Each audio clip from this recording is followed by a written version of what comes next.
திருச்சிற்றம்பலம். தென்னாடுடைய சிவனே போற்றி, எந்நாட்டவர்க்கும் இறைவா போற்றி, ஏகம்பத்துரையந்தாய் போற்றி, பாகம் பெண்ணொரு ஆனாய் போற்றி, அண்ணாமலையும் அண்ணா போற்றி, கண்ணார் அமுதக் கடலே போற்றி, காவாய் கனகத்திரளே போற்றி, கையிலை மலையானே போற்றி போற்றி. நமச்சிவாய வாழ்க, நாதன் தாள் வாழ்க.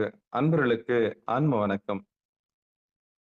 நீங்கள் கேட்டுக்கொண்டிருப்பதும் பார்த்து கொண்டிருப்பதும் சிகாரம் சைவநெறி பாடசாலை என்கிற டெலிகிராம் சேனல் மூலம் ஒவ்வொரு நாளும் அதிகாலை 5:20 மணிக்கு திருநெறிய தமிழோசை என்கிற தலைப்பின் கீழே 12 திருமுறை பாராயணம் செய்து வருகிறோம். அந்த வகையில் சிவபெருமானுடைய பெரும் கருணையினாலே திருமூல நாயனார் இயற்றிய திருமந்திரம் என்கிற நூலை நாம் சிந்தித்து வருகிறோம்.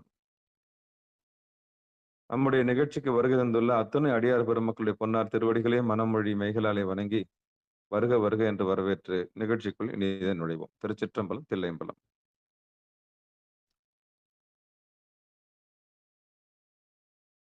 எப்பொழுதும் போல நம்முடைய நிகழ்ச்சியை துவங்குவதற்கு முன்பதாக 12 திருமுறை ஆசிரியர் துதி, திருக்கதவம் அடைதல், திருக்கதவம் திறத்தல், திருப்பள்ளி எழுச்சி போன்ற பாடல்கள் எல்லாம் பாடி நிகழ்ச்சியை துவங்குவது ஒரு வழமையாக வைத்திருக்கிறோம். அந்த வகையில இன்றைக்கு உண்டான 12 திருமுறை ஆசிரியர் துதி. வாங்கம்மா. திருச்சிற்றம்பலம். அனைத்து அடியார் திருவடியை வணங்குகிறேன் ஐயா. 12 திருமுறையில் அருளிய அருளாளர்கள்: திருஞான சம்பந்தர், வாகீசர், சுந்தரர், திருவாத ஊரர், மற்றை திருமாளிகை தேவர், சேர்ந்தனார், கருவூரர், தெல்லு பூந்துருத்தி நம்பி, வருணான கண்டராதித்தர், வேணாட்டடிகள், வாய்ந்த திருவாலியமுதர், மருவு புருடோத்தமர், சேதிராயர், மூலர், மண்ணு திரு ஆலவாயார், ஒரு காரை காலம்மை, ஐயடிகள், சேரமான் ஒளிர்கீரர், கல்லாடனார், ஒன் கபிலர், பரணர், மெய்குணர், இளம்பெருமானோடு ஓங்கும் மதிராவடிகளார், திருமேவு பட்டின தடிகளோடு நம்பியாண்டார், நம்பி சேக்கீழாரும், சிவநெறி திருமுறைகள் 12 அருள் செய்த தெய்வீக தன்மையோரே, சிவநெறி திருமுறைகள் 12 அருள் செய்த தெய்வீக தன்மையோரே. திருச்சிற்றம்பலம். நன்றிங்க ஐயா. நன்றி. அருமை அருமை. திருக்கதவம் அடைதல். வாங்க.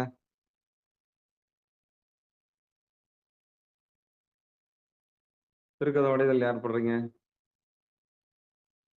வாய்ப்பு இருக்கா? வாங்க தனலட்சுமி அம்மா, வாங்க.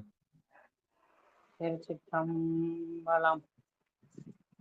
பெருமான் பேரானந்தத்து பிரியாதிருக்க பெற்றீர்கள், அருமானொற்று பிள்ளை நீர், அம்மா அழுகி அரட்டாதே, திருமாமணிசே திருக்கதவம் திறந்த போதே, சிவபுரத்து திருமாலரியா திருப்புயங்கன், திருத்தால் சென்று சேர்வோமே. நன்றிங்க. திருக்கதவம் திறத்தல். வாங்க.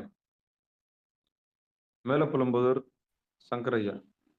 இந்த பாட்டு தான் ஐயா பாடணும். திருக்கதவு திறக்க அவங்க அடைதல் பாடு பாடாம திறக்கல் பாடு, திருத்தல் பாட்ட அப்படியா? சரிங்க. ஐயா நான் பாடிடுறேன் ஐயா. நேற்று எனக்கு தவற ஆயிடுச்சு. இந்த பாட்டை நான் திரும்ப பாடிடுறேன். ஆட விடுங்கய்யா, பாடுங்கய்யா. எதை பண்ண சாமி? இல்ல இல்ல ஐயா, எனக்கு நேற்று தப்பா பாடினால எனக்கு சங்கடமா போச்சு. அவங்க அருட்பெருகும் பாடத்துக்கு பதில் பெருமான் பாட்டாங்க. அருட்பெரும் பாடின அவங்க. சரி, பரவாயில்லையா? அடைதல் பாடுங்கன்னவே பாடணும். எழுதி சரிங்க, வச்சுக்கோங்கம்மா. சரி. அது மேல எழுதி வச்சுங்க. எனக்கு இதுல உடன்பாடே கிடையாது. திறக்கிறது, மோடுறது அதெல்லாம் எனக்கு உடன்பாடு கிடையாது. இருந்தாலும் நீங்க எழுதி வச்சுங்க மேல. ஆமா. அது வேற. ஆமா. திருச்சிற்றம்பலம். திறக்கிறதுன்றது பூர்வ மத்தியம். ஆமா. வாங்க வாங்க. திருச்சிற்றம்பலம். பெருமான் பேரானந்தத்து பிரியாதிருக்க பெற்றீர்கள் அருமாளுக்கு பின்னை நீர் அம்மா அழுங்கி அறற்றாரே திருமாமணி சேர் திருக்கதவம் திறந்த போதே சிவபுரத்து திருமாலரியா திருப்புயங்கன் திருத்தால் சென்று சேர்வோமே திருமாலரியா திருப்புயங்கன் திருத்தால் சென்று சேர்வோமே திருத்தால் சென்று சேர்வோமே திருத்தால் சென்று சேர்வோமே. திருச்சிற்றம்பலம். நன்றி ஐயா. இதுதான் திருக்கதம் அடைதலா? திருத்தலையா? இது அடைதல் வந்து ஆமா இதுதான் பாட்டை அவன் அடைதல் பாடாத விட்டாங்க. அவங்க வேற ஒண்ணும் இல்ல. அடைதல் என்ன பண்ணுங்க? அடைதல் வந்து பாடம் பெறையா. திருச்சிற்றம்பலம். அருட்பெருகு தனி கடலும் உலகுக்கெல்லாம் அன்பு செறி கடலுமாம் எனவும் ஓங்கும் பொருட்சமய முதல் செய்வ நெறிதான் பெற்ற புண்ணிய கண் இரண்டனவும் புருவனம் உய்ய இருட்டொடுவும் தவறலும் உலகம் எல்லாம் ஈன்றால் தன் திருவருளும் எனவும் கூறி பெருக்கலை ஞான கன்றும் அரசும் சென்று செஞ்சடை வானவர் கோயில் சேர்ந்தாரன்று செஞ்சடை வானவர் கோயில் சேர்ந்தாரன்று.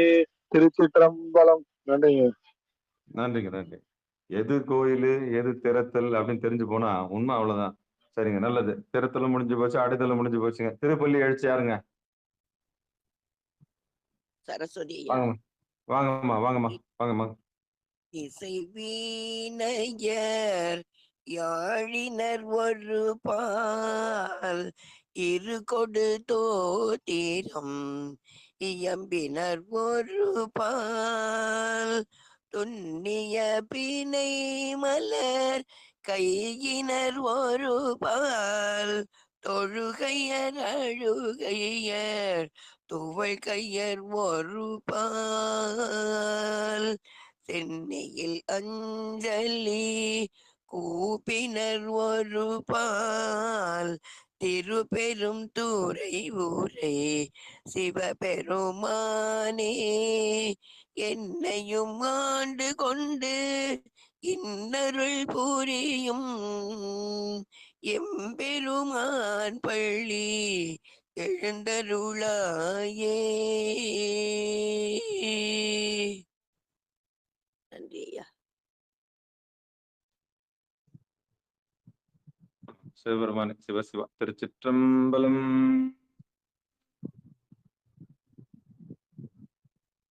பேராயிரம் பரவிவானோர் ஏத்தும் பெம்மானை பிரிவிழா அடியார்க்கென்றும் வாராத செல்வம் வருவிப்பானை மந்திரமும் தந்திரமும் மருந்தும் ஆகி தீரா நோய் தீர்த்தருள வல்லான் தன்னை திரிபுரங்கள் தீயழ தின் சிலகை கொண்ட போரானை புள்ளிருக்கு வேலூரானை போற்றாதே ஆற்றனால் போக்கினேனே.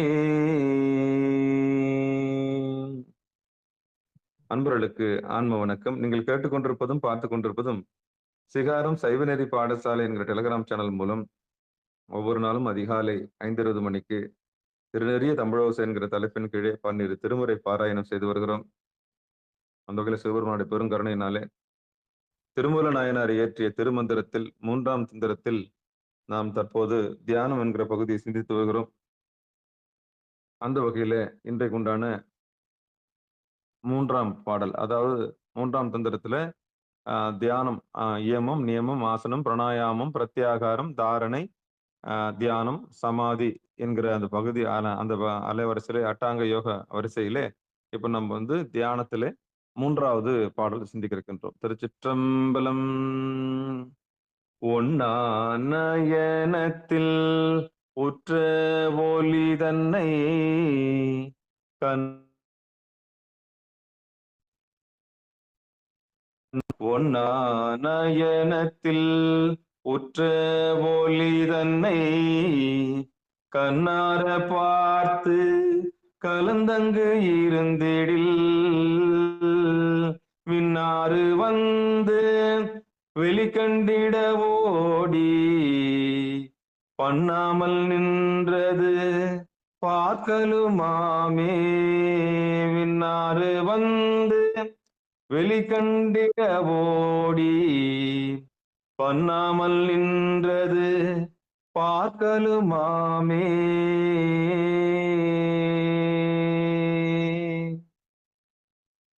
பாடலுக்கு உண்டான பொழிப்புரை தர்மயாதனம்.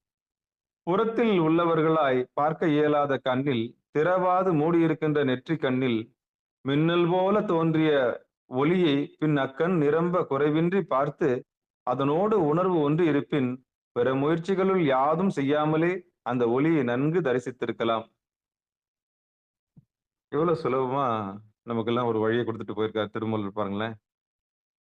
புறத்தில் உள்ளவர்களாய் பார்க்க இயலாத கண்ணில், புறத்தில் உள்ளவர்களாய் பார்க்க இயலாத கண்ணில் திறவாது மூடியிருக்கின்ற நெற்றி கண்ணில் மின்னல் போல தோன்றிய ஒளியை பின் அக்கண் நிரம்ப குறைவின்றி பார்த்து அதனோடு உணர்வு ஒன்று இருப்பின் பிற முயற்சிகளுள் யாதும் செய்யாமலே அந்த ஒளியை நன்கு தரிசித்திருக்கலாம் என்று திருமூலர் சொல்றாரு. ஒன்னா நயனத்தில் உற்ற ஒளி தன்னை கண்ணார பார்த்து கலந்தங்கு இருந்திடில் விண்ணாறு வந்து வெளிக்கண்டிட ஓடி பண்ணாமல் நின்றது பார்க்கலுமாமே. இப்போ நேற்று இரவு அடியேன் வந்து வகுப்படுத்தோம். அப்போ இந்த சிதம்பர ரகசியம் என்ற நிகழ்ச்சியில அடியார் பெருமக்களை வந்து இதுதான் செய்ய சொல்றோம். ஆடாம அசையாம அங்க இருங்க. அடியேன் பாடுறேன், நீங்க ஆடாம அசையாம இருங்க. தெரியாம நீங்க உட்காருங்க. படுத்துக்கிறவங்க படுத்துக்குங்க, உட்காந்துக்கிறவங்க உட்காந்துங்க.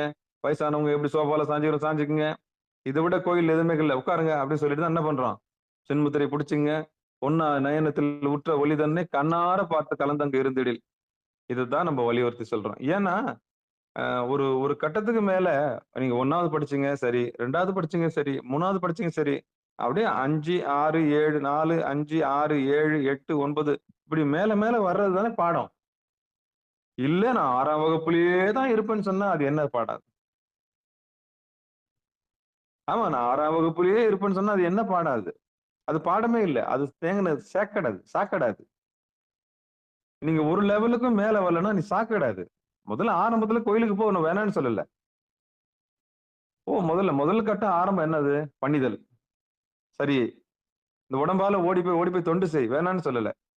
அப்படி தொண்டு செஞ்சு என்ன பலன்? போய் பாக்குற, உற்சவமூர்த்தி பாக்குற, அங்க பாக்குற, கோயிலா ஓடுற, உலகம் ஃபுல்லா ஓடி போய் பாக்குற, பூ பறிக்கிற, அப்புறம் தண்ணி என்ன பண்ற, ஐயருக்கு தண்ணி எடுத்து கொடுக்குற, அப்புறம் அன்னதானம் பண்ற, அப்புறம் வந்து இலையெல்லாம் எடுப்பேன், அந்த எச்ச இலையெல்லாம் எடுக்கிற, எல்லாத்தையும் எடுத்து போடுற, குப்பையெல்லாம் பெருக்கிற, கோயில சுத்தமா வச்சுக்கிற, அப்புறம் மெழுகிற, கோலம் போடுற, கையில வாத்தியத்துக்கு உதவி செய்யற, அடியார்களுக்கு உணவு பண்ணம் பாலிக்கிற, எல்லாரையும் வணங்கி மகிழ்கிறீங்க, திருவடியை பார்த்து வணங்குறீங்க, போய் திருவிழாலாம் கலந்துக்கிறீங்க, வந்துட்டீங்க. இது முதல் கட்டம். சரியா? சரியா? ஓடி உடம்பால தொண்டு செய்யறீங்க.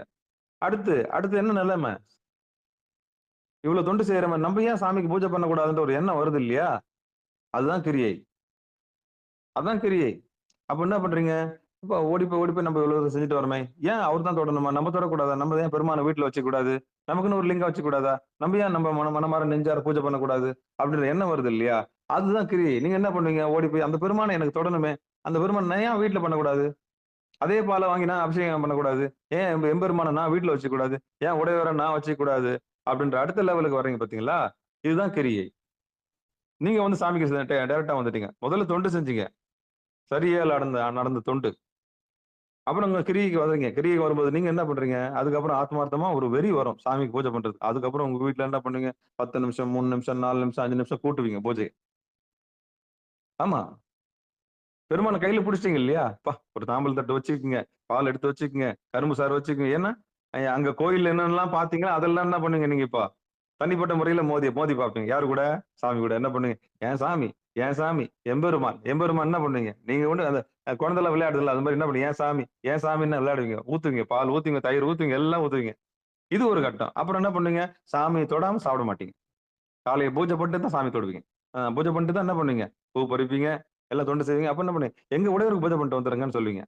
கோயிலுக்கு வரீங்களாக்கான்னு கூப்பிட்டா கூட, இல்லம்மா நான் வீடுல நித்திய பூஜை பண்ணிட்டு இருக்கிறேன். அத முடிச்சுட்டு வரேன்னு சொல்லுவீங்க. இதுதான் கிரியை. இப்ப நீங்க உண்டு, சாமி உண்டு. முதல்ல ஏஜென்ட் கிடையாது. முதல்ல வந்து என்ன பண்ணுவீங்க? தொண்டு செஞ்சீங்க. மத்தவங்க பூஜை பண்றத வேடிக்கை பார்த்தீங்க. அப்புறம் உங்களுக்குள்ள ஒரு ஏக்கம் வந்துடுச்சு. உங்களுக்குள்ள ஒரு ஏக்கம் வந்துடுச்சு. ஏன் நான் பெருமான தொடக்கூடாது? அப்படின்ற எண்ணம் வந்துடுச்சு. அப்ப பெருமானுக்கு உங்களுக்கும் கேப் இல்ல. நீங்க என்ன பண்றீங்க? இதுக்கப்புறம் சாமிய தொட்டு சாப்பிடுங்க. இதுக்கப்புறம் நல்லது கெட்டதெல்லாம் புரிய வைப்பார் சாமி. அவ்வளவுதான். இது கிரியை. இந்த கிரியையில ஒரு பெரிய முக்தி இருக்குது. என்ன முக்தி இருக்குதுன்னா, அ அ புறத்தே பண்ணி, பண்ணி, பண்ணி, பண்ணி, பண்ணி, பண்ணி, பண்ணி, பண்ணி உங்களுக்கு உள்ள உணரக்கூடிய ஆற்றல் சாமி என்ன பண்ணுவாரு? ஊறி போயிடும். பெருமான் வந்து உள்ள ஊறிடுவார். புறத்தே பாடி, பாடி, பாடி உள்ள ஊறின பிறகு நீங்க என்ன பண்ணுவீங்கன்னா, அடுத்து 3வது கட்டம் என்ன? சரியை, கிரியை, யோகம். ஓங்காரம் உங்களுக்குள்ள ஒலிக்க ஆரம்பிச்சிடும். பாடி, பாடி, பாடி, பாடி, பாடி, பாடி இம்முன்ற சத்தம் உங்களுக்குள்ள எழும்ப ஆரம்பிச்சிடும். ஆமா, காலையில பண்ணி, பண்ணி, பண்ணி அப்புறம் இம்முன்ற சத்தம் ஓம்ன்ற சத்தம் உங்களுக்குள்ள எழும்ப ஆரம்பிச்சிடும். அந்த ஓம்ன்ற சத்தம் எப்போ உங்களுக்குள்ள வந்துடுச்சோ, சாமி உள்ள வந்துட்டார். குழந்தாய் வந்தோம். எப்படி வந்தோம்? நாதமாக வந்தோம். அப்படின்னு. அப்போ ஓங்காரம் உள்ள வந்துட்ட பிறகு நீங்க பூஜைய பண்ணிட்டு, அப்புறம் அந்த கற்பூரம் ஆத்திலாம் எரிச்சு முடிச்சுட்டு, ஒரு 10 நிமிஷம், 5 நிமிஷம் உட்காரலான்னு தான் உட்காருவீங்க. உட்கார்ந்த மாத்திரத்திலேயே 2 மணி நேரம் போனதே தெரியாது. 2 மணி நேரம் போனதே தெரியாது. அக்கா பூஜை பண்ணிட்டு உட்கார்ந்தேங்க. எப்படிதான் நேரம் போச்சுன்னே தெரியலக்கான்னுவீங்க. அப்ப என்னன்னா, சாமி யோகத்துக்கு வந்துட்டார். இப்போ சரியிலிருந்து கிரியைக்கு வந்தீங்க. கிரியையிலிருந்து யோகத்துக்கு வந்து அப்போ 1வதுலருந்து 2வது வரணும்ல. 2வதுலருந்து 3வது வரணும். நான் இல்ல அடம் தான் பிடிப்பேன்னா என்ன அர்த்தம் அது? அப்ப நீங்க பண்றது சரியில்லன்னு அர்த்தம். ஒரு செயல நீங்க திருந்த செஞ்சீங்கன்னா, சாமி அந்த இடத்துல இருந்து உங்கள 2வதுலருந்து 3வது கொண்டாருவார். ஏதோ மேம்போக்கா செஞ்சுன்னு வரீங்க. காலம் ஃபுல்லா நீங்க பண்ணிட்டு தான் இருக்கணும். அதுலருந்து உங்களுக்கு விடுதலை கிடைக்கவே கிடையாது. செக்கு மாடு இல்ல, செக்கு மாடு. அது சுத்தி, சுத்தி, சுத்தி, சுத்தி அது பழக்கப்பட்டு போயி, திருப்பியும் நீங்க மேய விட்டீங்கன்னா கூட, திருப்பி, திருப்பி சுத்தின்னு தான் வரும். ஆமா. செக்கு மாட்டுக்கு அது என்னது? அது பழக்கப்பட்டுச்சு. அது மூளையில என்ன ஆயிப்போச்சு? காலையில, காலையில அத பண்ணி, பண்ணி பழக்கமாயிடுச்சு. எழுதி காலையில நீங்க மேய விட்டா கூட என்ன பண்ணும்? திருப்பி, திருப்பி அந்த இடத்துல சுத்தி வரும். அந்த மாரி பழக்கப்பட்டு விட்டீங்க. செக்கு மாட்டுக்கும் நமக்கும் வித்தியாசம் இல்லாம போயிடுச்சு. அப்போ உண்மையா ஒரு செயல செஞ்சீங்கன்னா, சரியில பண்ணும்போது என்ன இதெல்லாம் நடக்கணும். உண்மையான ஒரு அடியாருக்கு இதெல்லாம் ருத்ராட்சம், திருநீறு, 5 எழுத்து எல்லாம் வாய்க்கும். நீங்க செஞ்சது உண்மையான தொண்டு செஞ்சீங்கன்னா, உங்கள தேடி குருலாம் வருவார். சரிக்கு ஒரு குரு வருவார். அதுக்கப்புறம் கிரியைக்கு ஒரு குரு வருவார். அப்புறம் யோகத்துக்கு ஒரு குரு வருவார். அப்புறம் ஞானத்துக்கு ஒரு குரு வருவார்.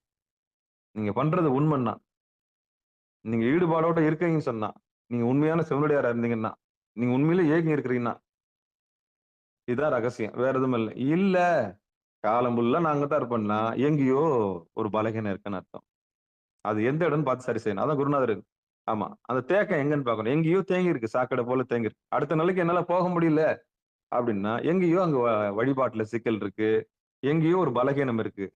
அந்த பலகீனத்த நம்ம கண்டுபிடிக்கணும். இல்லன்னா ஆணவம் வந்து நம்மள என்ன பண்றோம்? கண்மம் நம்மள மாய மறைச்சிருக்கும்.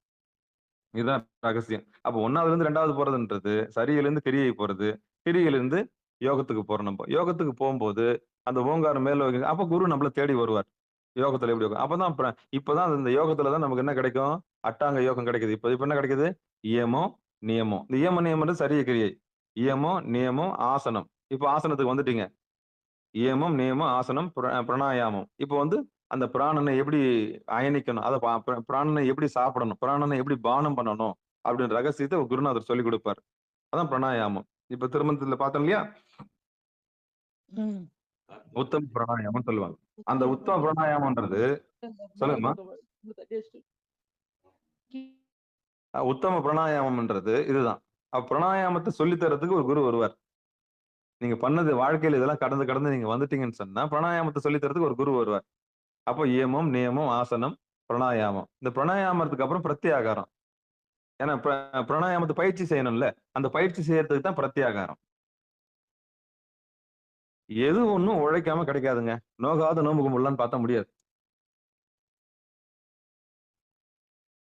அப்படியே வயனமா சாப்பிட்டு நெய்யும் சோறு சாப்பிட்டு வயனமா இருக்கலாம்னு பார்த்தா முடியாது. எப்படி நோகாம நோம்பு கும்பிட முடியுமா?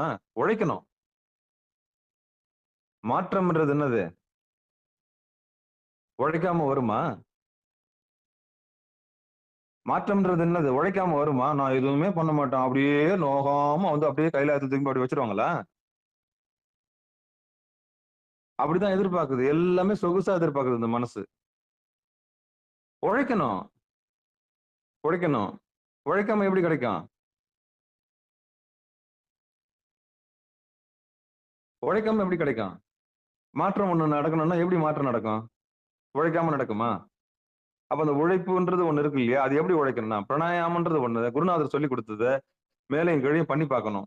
அது பண்ணி அதான் பிரத்யாகாரம். அப்படி பண்ணும்போது தாரணை நம்மளுக்கு கிடைக்கும். தாரணைன்னா ஒரு ஒரு இடத்துல நம்ம உறுதியான நிலைப்பாடு கிடைக்கும். இறைவன் இருக்கிறார்ன்ற ஒரு பெரிய பெரிய பிடிப்பு கிடைக்கும். அதான் தாரணை. அதுக்கப்புறம் தியானம். ஏதாவது ஒரு புள்ளி இப்போ இங்க ஏதாவது ஒண்ணு புடிச்சுக்கணும்ல. ஏதாவது ஒண்ணு புடிச்சுக்கணும்ல. இப்போ பாழுங்கணத்துல விழுந்துட்டோம். ஒரு தொங்குறது ஒரே ஒரு விழுது மட்டும் தான் தொங்குது. ஆலமரத்துல தொங்குது. நீங்க என்ன பண்ணுவீங்க? எட்டி பிடிக்க மாட்டீங்க? அப்பாடி இது ஒண்ணாவது இருக்குதே அப்படின்னு பிடிக்க மாட்டீங்க? அதான் தியானம். அந்த உருவம் தான். ஏதாவது ஒரு ஏதாவது ஒண்ணுத்த தியானம் பண்ணுங்க. சாமியை பிடிச்சிங்க. வீரபத்திரரை பிடிச்சிங்க. சாமியோட திருவுருவம் ஏதாவது சோமாஸ்கந்தரை பிடிச்சிங்க. ஆமா பிடிச்சிங்க. பிடிச்சிக்கிற அதுதான். அப்ப பாழங்கணத்துல விழுந்தவனுக்கு ஒரு விழுது வந்து கீழே வந்து விழுந்தா எப்படி இருக்கும்? டக்குன்னு எட்டி பிடிச்சிங்க. அப்பா அடி திருவருள் கருணை கருணை கருணை கெஞ்சின்னு போய் அப்படியே மேல படிக்கட்டுல ஏறி அப்பா இந்த பக்கம் திரும்பினா தேல் இருக்குது, இந்த பக்கம் திரும்பினா நல்ல பாம்பு இருக்குது, இந்த பக்கம் இருந்தா ஐயோ கீழே என்னென்ன இருக்குது சாமி, என்னை காப்பாத்து சாமி காப்பாத்து சாமி அப்படின்னு சொல்லிட்டு என்ன பண்ணுவீங்க? பிடிச்சி அப்படி மேல ஏற மாட்டீங்க? அதான் தியானம். அந்த ஒரு பொருள் அப்படியே பிடிச்சிடணும்.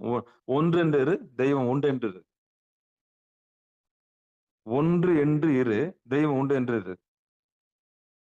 அப்ப படிநிலையில தேங்கி போனவங்க எல்லாருமே சாக்கடை மாதிரி என்ன பண்றாங்க? திருப்பி திருப்பி திருப்பி திருப்பி திருப்பி திருப்பி திருப்பி திருப்பி அதே பாடிக்கின்னு அடுத்த லெவலுக்கு வராம, அடுத்த லெவல் ஒண்ணு இருக்குதா இல்லையான்னு பார்க்காம, மத்தவங்கள மதிக்காம, தான் பிடிச்ச முயலுக்கு என்னது?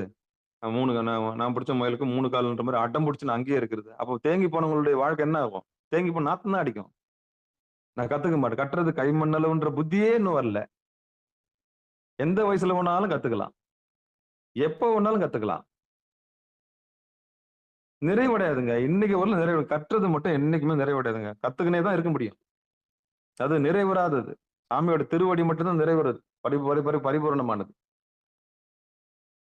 பரிபூரணம் சாமியோட திருவடி மட்டும்தான். அது பொறுமதி மட்டும்தான். அந்த பரிபூரணத்தை சாமி மட்டும் தான் கொடுக்க முடியும். இன்னைக்கு யார் நான் படிச்சு முடிச்சுன்னு சொல்ல முடியுமா? நான் எல்லாத்தையும் படிச்சு முடிச்சேங்கன்னு சொல்ல முடியுமா? யாராலும் சொல்ல முடியாது. 3 உலகத்தை அளந்தான ஒரு அடியில அவனையும் சாமி என்ன பண்ணாரு? 2ஆ கிழிச்சிட்டாரு. ஆமா. வாமன ரூபத்தை போட்டு தள்ளினாரு. மாவலியை போட்டு 3வது மண்ணுல முதல் அடியில மண்ணையும் 2வது அடியில விண்ணையும் 3வது அடியில நான் எங்க வைக்கணும்னு கேட்டான். அவன் மாவலி மேல காலை வச்சான். காலை வச்ச உடனே மண்ணுக்குள்ள அழுந்திட்டான் மாவலி. அழுந்த உடனே இவனுக்கு திமிரு வந்துடுச்சு. யாருக்கு? யாருக்கு? நாராயணனுக்கு. அந்த திமிர்ல என்ன பண்ணான்? வர்றவங்க போறவங்க எல்லாரையும் ஒரு பொருட்டா மதிக்காம எடுத்த அவதாரத்தை நோக்கணும் முடியாம எல்லாரையும் வந்து ஒரு மாதிரி நினைக்க ஆரம்பிச்சிட்டான். உடனே தேவரெல்லாம் யார்கிட்ட போனா? சிவபெருமான்கிட்ட போனா. ஐயா அவர் பண்ற அட்டூழியை தாங்க முடியல. வந்தாரு. பிச்சாடனர் மாதிரியே வந்தாரு. வந்து என்ன பண்ணாரு? பெண்டு ஒரு முதுகெலும்பு என்ன பண்ணாரு? ஒரே ஓங்கி அடிச்சாரு மாறல. அப்படியே சுழண்டு வந்தான். வாமனனாவது கீமனனாவது. உழுந்த உடனே முதுகெலும்பு எடுத்து என்ன பண்ணினார்? கையில வச்சுனார். வஜ்ரம் போல வச்சுக்கினார். யாருடைய முதுகெலும்பு? நாராயணனுடைய முதுகெலும்பு கையில வச்சுக்கினார். வாமனனை கொன்ற ரூபம். அதெல்லாம் வெளியே சொல்லவே மாட்டானுங்க அவனுங்க. அதெல்லாம் வெளியே சொல்லவே மாட்டான். வஜ்ர ரூபம் அது. அந்த ரூபம் வஜ்ர ரூபம். அந்த ரூபம் அதெல்லாம் உச்சமூர்த்தியில காமிக்கவே மாட்டானுங்க. ஏன்னா பொழப்பு கட்டுப்பாடு இல்ல. கிருஷ்ணன் செத்தான்னா எவனா ஒத்துக்குவானா? வேடனா வந்தது யாரு? ராமன் செத்தான்னா எவனா ஒத்துக்குவானா? ஒத்துக்கவே மாட்டான். அவனை முழு முதற் கடவுள்ன்றான். செத்து போனவங்க எல்லாம் முழு முதற் கடவுள்ன்றான். 10 அவதாரத்துல 10 யார் போட்டு தள்ளினது? யார் முடிச்சு வச்சாரு? உலக நன்மை கருதி யார் முடிச்சு வச்சது? சாமி தானே முடிச்சு வச்சாரு. அப்ப இந்த வாமனனை கொண்ட அப்ப யாரா இருந்தாலும் ஆணவத்தை தீர்க்கறதுக்கு யார் வந்தாகணும்? சாமி தானே வந்தாகணும். அப்போ ஒரு படியிலிருந்து இன்னொரு படிக்கு போனோம் அப்படின்னா அதுதான் நல்ல நிலைமை. நீங்க அடியாருன்னு சொன்னா நாம எந்த நிலையில இருக்கோம்? சரியில இருக்கிறோமா? கிரியில இருக்கிறோமா? யோகத்துல இருக்கிறோமா? ஞானத்துல இருக்கிறோமா? ஞான அனுபவத்தில் இருக்கிறோமா? பாச அறிவு இருக்குதா நம்மளுக்கு? பசு அறிவு இருக்குதா? இல்ல பதி அறிவு இருக்குதா? ஆணவத்துல இருக்கிறோமா, கன்மத்துல இருக்கிறோமா, மாயையில இருக்கிறோமா, மயக்கத்துல இருக்கிறோமா, இல்ல நம்ம தெரிஞ்சுக்கணுமா, பசு அறிவு நம்மளுக்கு வந்துச்சா, இல்ல அடுத்து இறைவன் தான் நம்மள நடத்துறாருன்ற அறிவு வந்துச்சா, பேரறிவு நம்மளுக்கு வந்துச்சா, இல்ல பதியில இருக்கிறோமா அப்படின்னு நம்மள புடம் போட்டு பார்க்கணும். அதான் அடியாரு. ஒவ்வொரு நாள் நம்ம கண்ணாடியில நம்ம பார்க்கணும் எந்த நிலைமையில இருக்கிறோம். அப்போ ஒருத்தருடைய நடத்தையே காமிச்சு கொடுத்துரும். எப்படி பிஹேவ் பண்றான்றத வச்சு சொல்லிடலாம். இவன் ஆணவத்துல இருக்கிறானா, இவன் கன்மத்துல இருக்கிறானா, இவன் மயக்கத்துல இருக்கிறானா. கூறு போடுங்க. ஒவ்வொரு மனுஷனும் கூறு போட்டு பாருங்க. ஆமா. இதுதான் அந்த ரகசியம். அப்பயே தெரிஞ்சு போயிடும் அது. வீண் சவுடால அடிக்குதுனால அது என்ன படிச்சும் ஒரு பிரயோஜனம் கிடையாது. பேசுனா கலகம். ஐயா அவரா இப்படி பண்றாராமே, அப்படி பண்ண அப்ப நான் உனக்கு எவ்வளவு திமிரு இருக்கும் உனக்கு. அப்ப கலகம் பண்றேன்னா, அப்போ எப்ப நீ 3வது மனுஷன் பேசுறியோ, அப்பவே நீ அழிஞ்சிட்ட. ஒரு மனுஷங்கிட்ட இருந்து நல்லது மட்டும் தான் எடுக்கணும். ஒரு மனிதன்கிட்ட இருந்து என்ன எடுக்கணும்? நல்லது மட்டும் தான் எடுக்கணும். எப்ப நீ பிளாக் ஏரியா பார்த்து நீ இன்னொருத்தர்கிட்ட பேசினே இருக்கிறியோ, அப்பவே நீ அடியார் இருக்கிறதுக்கு தகுதியே கிடையாது. தகுதியே கிடையாது. ஒரு மனிதன்கிட்ட இருந்து என்னென்ன நல்லதை எடுக்க முடியும்? இவர் என்ன சொல்ல வர்றார்? நீ சொல்லி நான் செய்யணுமா? இதுவே ஆணவத்துடைய உச்சம். இதுவே ஆணவத்துடைய உச்சம். ஆமா. அப்ப எத்தனை ஞானிகள் கத்தி, கத்தி, கத்தி, கத்தி சொல்லி, சொல்லி, சொல்லி, சொல்லி சீப்போன்னு போயிருப்பாங்க தெரியுமா?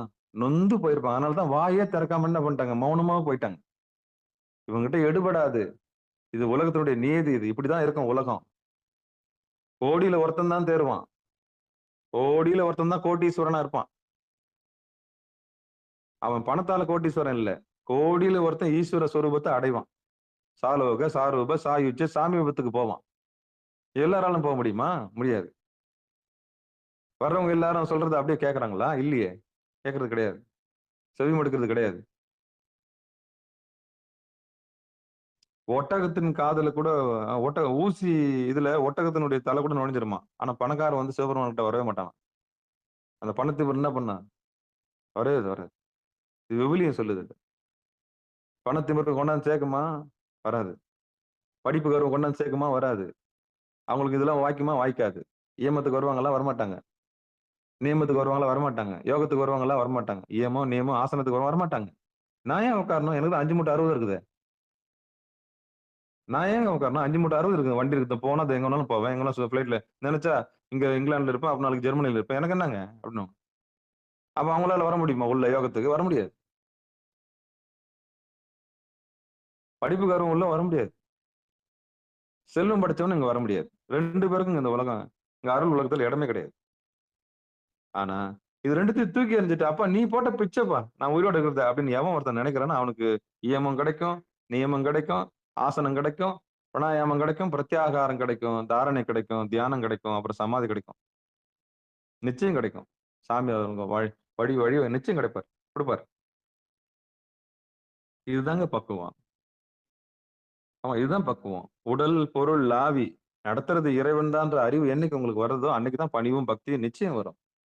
ரொம்ப நெகிழ்ந்து பேசுறீங்க. நம்மள எல்லாம் வச்சிருக்கிறது இறைவன் தான் வச்சிருக்கிறாருங்க. வாங்க. அவ்வளவுதான். அது நெகோசியேஷன் சொல்லுவாங்க. அப்படி ஒரு நிலையை நம்ம போறோம். அதுதான் அந்த 3வது பாட்டு சொல்லுது. ஒன்னா நயனத்தில் உற்ற ஒளி தன்னை கண்ணார பார்த்து கலங்கி அங்கு கலந்து அங்கு இருந்திடில். அப்போ அந்த இடத்துல நீங்க இருக்கணும். அங்க வந்து மின்னல் போல என்ன பண்ணுமா ஒரு ஒளி வந்து போகும். அங்கதான் வெட்டாத சக்கரம் இருக்குது, சூடாத நெருப்பும் இருக்குது. எவ்வளவு ஆச்சரியமான இடம் பாருங்களேன். வெட்டாத சக்கரம், வெட்டாத கத்தி இருக்குது. அங்க தொட்டா அந்த வெட்டாது. வெட்டாத சக்கரம்ன்றது கண்ணு, சுடாத நெருப்புன்றது சுழுமுனை. அப்போ நோக்காம நோக்கரிய நோக்கே நுணுக்கரிய நுண்ணுணர்வே, நோக்கரிய நோக்கே நுணுக்கரிய நுண்ணுணர்வே, போக்கும் வரவும் விழா புணரும் விழா புண்ணியனே, காக்கும் எம் காவலனே அங்க இருக்கிறார். அந்த இடத்த நம்ம என்ன பண்ணணும் பார்க்கணும்னு தான் திருமூலர் நம்மளுக்கு. ஆமா நயனம் அப்படின்னா பச்சை கண்ணு வாங்காம பார்க்கணும். பச்சை கண்ணு வாங்காம பார்க்கணும். அப்போ கண்ணார பார்த்தோம்னா நமக்கு என்ன கண்ணார முத. அப்போ ஒரு பொருளை நீங்க உத்து கவனிக்கணும் இல்லையா? அப்போ சோமாஸ்கந்தரன் நீங்க பாவச்சுக்கலாம். வலது பக்கம் சாமி இருக்கிறாரு, இடது பக்கம் அம்பாள் இருக்கிறாங்க, நடுவுல யார் இருக்கிறது? அது முருகபெருமான் இருக்கிறார். சோமாஸ்கந்தம். அப்ப நம்ம வெளியில புறத்த இருக்கிற அந்த சோமாஸ்கந்தரை பாக்குற மாதிரி இங்க என்ன பண்ணணும்? நம்ம உத்து நடுவுல முருகபெருமான் இருக்கிறாரு, முருகபெருமான் வராருன்னு உத்து கவனிக்கணும். அப்பதான் சுப்பிரமணியர் அந்த குகையிலிருந்து எழுந்து வர்றார். அறுமுகச்சவன் அதுக்கு பேரு. அந்த இடத்த பார்க்கணும் வலியுறுத்துறாங்க. இந்த 3வது பாட்டு இதுதான் ரகசியம். ஏன் இவ்வளவும் பேசுறோம்? நம்ம நிலைமை என்ன? நம்ம எங்க தான் இருக்கிறோம்? நம்ம நிலைமை தான் என்ன? நம்ம என்னத்த கண்டோம்? என்னத்த கண்டேன்? அப்படின்றலாம் கல்யாணம் பண்ணி நான் என்னத்த கண்டேன்? இல்ல இத்தனை வருஷம் கோயிலுக்கு போய் நான் என்னத்த கண்டேன்? இவ்வளவு தூரம் விபூதி பூசி நான் என்னத்த கண்டேன்? ருத்ராட்சம் போட்டு நான் என்னத்த கண்டேன்றதுக்கு ஒரு வாழ்க்கைக்கு அர்த்தம் வேணும் இல்லையா? அந்த அர்த்தத்த தான் நான் இடிச்சு இடிச்சு சொல்றேன். ஏன் போனோம்? எதுக்கு போனோம்? என்னத்துக்கு போனோன்ற ஒரு அறிவு இருக்கு இல்லையா? அதுதான். அதுக்கு தான் படிச்சு படிச்சு சொல்றேன். சிகாரத்துக்கு வர்றவங்க வந்து விழிப்புணர்வு பெற்றவர்களாக இருக்க வேண்டும். வெறும் சர்டிபிகேட் வாங்குற மாணவர்களா இருக்கக்கூடாது. அனுபவசாலிகளாக இருக்க வேண்டும். அனுபூதி பெற்றவர்களாக இருக்க வேண்டும். சிகாரத்துக்கு வர்றவங்க அனுபூதி பெற்றவர்களாக இருக்க வேண்டும். டான் டான்னு சொல்லணும். ஏன் நந்தி படுத்திருக்குது? ஏன் கொடிமரம் எங்க இருக்குது? ஏன் பலிபீடம் எங்க இருக்குது? ஏன் கோஷ்ட தெய்வங்கள் எங்க இருக்குது? டக்கு டக்கு டக்குன்னு சொல்ல தெரியணும். இது எங்க உடம்புக்குள்ள இருக்குது? அப்படின்னு சொல்ல தெரியணும். இந்த கோயில் உள்ள கோயில் முதல்ல இருந்து வானத்துல இருந்து அப்படியே தொபுக்குன்னு வந்துச்சா? இல்ல இது யார் படைக்கப்பட்டதா? யார் செஞ்சாங்க இத? அப்போ உள்ள நம்மளுக்கு ஒதுக்காம இது செய்ய முடியுமா? அப்படின்னு ரகசியம் தெரிஞ்சிருக்கணும். சைவத்தின் தொன்மை தெரிஞ்சிருக்கணும். சைவத்தினுடைய வல்லமை தெரிஞ்சிருக்கணும். சைவத்தினுடைய முழுமை தெரிஞ்சிருக்கணும். ஆமா. இது தெரியாம இன்னைக்கு யூனிவர்சிட்டில பட்டம் வாங்கிக்கிறாங்க. யூனிவர்சிட்டில என்ன பண்ணிக்கிறாங்க? கல்வெட்ட போய் எல்லாம் படிச்சுக்கிட்டு எல்லாம் போயிடுறாங்க. ஆனா அன்பு, கருணை, இரக்கம், உண்மையான அந்த அனுபவம் நமக்கு நிச்சயம் வந்து அதனுடைய ஆழமா கொண்டு போய் நம்மள கொண்டு போய் சேர்க்கும். சாமி நம்மளுக்கு சொல்லாததெல்லாம் சொல்லி புரிய வைப்பாரு. இந்த புருவமத்து தியானத்துல உட்கார்ந்தாலே உங்களுக்கு எல்லாமே புரிஞ்சு போயிடும். வாழ்க்கையில ஒரே ஒரு விஷயம் தாங்க. நீங்க திருப்பியும் பிறக்கணுமா? அந்த இடத்த பாருங்க. பார்த்த உடனே உங்களுக்கு உங்களுடைய ரீகால் மொத்தமே உங்களுடைய பிறவி சக்கரம் எல்லாமே தெரிஞ்சு போயிடும். நீங்க என்னென்னலாம் எடுத்தீங்க, என்னென்ன பண்ணீங்கன்றது ரகசியம் தெரிஞ்சிரும். அதுக்கப்புறம் உங்களுக்கு படிப்பு ஒரு டிஃபரண்டான படிப்பு வந்துருங்க. எப்ப நீங்க யோகத்துக்கு வந்து புருவ மத்திய பார்த்தீங்களோ, அதுக்கப்புறம் படிக்கிற படிப்பு வேறங்க. எல்லா புத்தகமும் உங்களுக்கு ரொம்ப நீங்க படிக்காமலே ஈஸியா உங்களுக்கு புரிஞ்சு போயிடும். பொழிப்புரை எல்லாமே ஈஸியா கிடைக்க ஆரம்பிச்சுரும். அதுதான் அந்த இடத்துக்கு வாங்கன்றது. இல்லன்னா தல சுத்துன மாரி இருக்கும். படிப்பீங்க. இது என்ன நம்ம மண்டையில ஏற மாட்டேங்குதே. படிக்கிறோம் நம்மளுக்கு ஏற மாட்டேங்குதுன்ற அர்த்தம் வரும். அப்ப இதே நீங்க புருவ மத்தியில தியானம் பண்ணிட்டு ஒரு புத்தகத்த படிச்சு பாருங்க. இதே புருவ மத்தியில ஆடாம, அசையாம இருந்துட்டு, "அப்பா உன் கையில நான் ஒப்பு குடுக்குறேன். என் உடல் பொருள் ஆவியெல்லாம் ஒப்பு குடுக்குறேன். எனக்கு இந்த புத்தகத்தினுடைய பொழிப்புரை எனக்கு தெரியல. இந்த பாட்டுக்கு எனக்கு அர்த்தம் தெரியல சாமி. எனக்கு சொல்லிக் குடுங்கன்னு" சொல்லிட்டு புருவ மத்தி பாருங்க. பார்த்துட்டு உட்கார்ந்து அதுக்கப்புறம் படிச்சு பாருங்க. புரியாததெல்லாம் புரியும். தெரியாததெல்லாம் தெரியும். ஆமா. ஒவ்வொரு சொல்லுக்கு உண்டான ஆழம்லாம் உங்களுக்கு புரிய ஆரம்பிச்சுரும். ஏன்னா நீங்க ஆழமா ஓங்காரத்துக்குள்ள ஓங்காரத்த தொட்டுட்டீங்கன்னாலே எந்த வார்த்தைக்கும் பொருள் நிச்சயம் கிடைக்கும். இன்னொருத்தர் வந்து சொல்லி தரணும்னு அவசியமே கிடையாது. அப்போ படிப்பு உள்ளயா? வெளியிலயா? உள் படிப்பா? வெளி படிப்பா? வெளி படிப்பு புறத்தே படிக்கிற படிப்பு தன்னை அறிய உதவுமா? அது உலகில பணம் சம்பாதிக்கிறதுக்கு உதவும். ஆனா தன்னை அறியறதுக்கு உதவாது. தன்னை அறியணும்னா உள்ள தான் படிக்கணும். நீங்க தான் உட்காரணும். அவங்கவங்க மோட்சத்த அவங்கவங்க முத்தி யார் அடையணும்? உங்க கணவருக்காக நீங்க உட்கார முடியுமா? இல்ல உங்களுக்காக உங்க கணவர் உட்கார முடியுமா? அவங்கவங்க வினை யார் அனுபவிக்கணும்? அவங்கவங்க தானே அனுபவிக்கணும். அப்ப மோட்சம் முக்தின்றது தனிப்பட்ட ஒவ்வொருத்தருடைய உடைமை ஆயிடுச்சு. கூட்டம் எல்லாம் கொண்டு போக முடியாது. அட் அ டைம்ல எல்லாருக்கும் ஒரே நேரத்துல என்ன பண்ண முடியாது? அரேஞ்ச் பண்ண முடியாது. மோட்சத்த, முக்திய. அவங்கவங்க வினைக்கு ஏத்த மாரி சாமி என்ன பண்ணியிருக்காரு? ஸ்கேல் ஒதுக்கி இருக்கிறாரு. அப்ப நீங்க அப்ப மோட்சத்துக்கும் முக்திக்கும் அவங்கவங்க தான் முயற்சி பண்ணணும். சாமிகிட்ட கேட்கணும். அப்பா எனக்கு இதுல மோட்ச முக்தின்னா என்ன தெரியுங்களா? தெளிவுங்க. தெளிவு குருவின் திருமேனி காண்டல், தெளிவு குருவின் திருநாமம் செப்பல், தெளிவு குருவின் திருவார்த்தை கேட்ட தெளிவு தெளிவு குரு ஒரு சிந்தித்தல் தாமே. இந்த தெளிவு பெறறதுக்கு தாங்க நாங்க என்ன பண்றோம்? இவ்வளவு முயற்சி பண்றோம். மோட்ச முக்தின்னா என்ன தெரியுமா? தெளிவு அடைஞ்சிட்டீங்க நீங்க. கலங்கமுள்ள இடத்துல இருந்து கலங்கம் இல்லாத இடத்துக்கு கூப்பிடுறதுக்கு தான் சாமி உங்களை கூப்பிடுறாரு. இதுல கூத்து என்னன்னா, கலங்கமுள்ள இடத்துலயும் சாமி தான் இருக்கிறாரு. கலங்கம் இல்லாத இடத்துலயும் சாமி தான் இருக்கிறாரு. இதுல என்னன்னா, உயிர்களை கடை தேத்துறதுக்காக அவர் கலங்கமுள்ள இடத்துல வந்து நிக்கிறார். 10ஓட 11 மானோட சட்டை தாங்கி வந்து அவர் கத்துறாரு, கதறாரு. ஆணவ குப்பையையும், கண்ம குப்பையையும், இந்த மாயன்ற குப்பையை என்ன பண்றாரு? பெருக்கி கிறுக்கி கிறுக்கி என்ன பண்ணலாம்? சுத்தம் பண்ணி என்ன வீடு சுத்தம் பண்றாரு. சுத்தம் பண்ணி வா புருவ மத்தியில உட்கார், கிளீன் பண்ணி மேல வா, அடுத்த கட்டத்துக்கு வா. அப்படி தட்டி மேல என்ன பண்றாரு? மேல கூப்பிடுறாரு. இதுதாங்க சாமியோட வேலை. அது சமஸ்கிருதத்துல சொல்லுவாங்க. சகலம் நிஷ்கலம்னு சொல்லுவாங்க.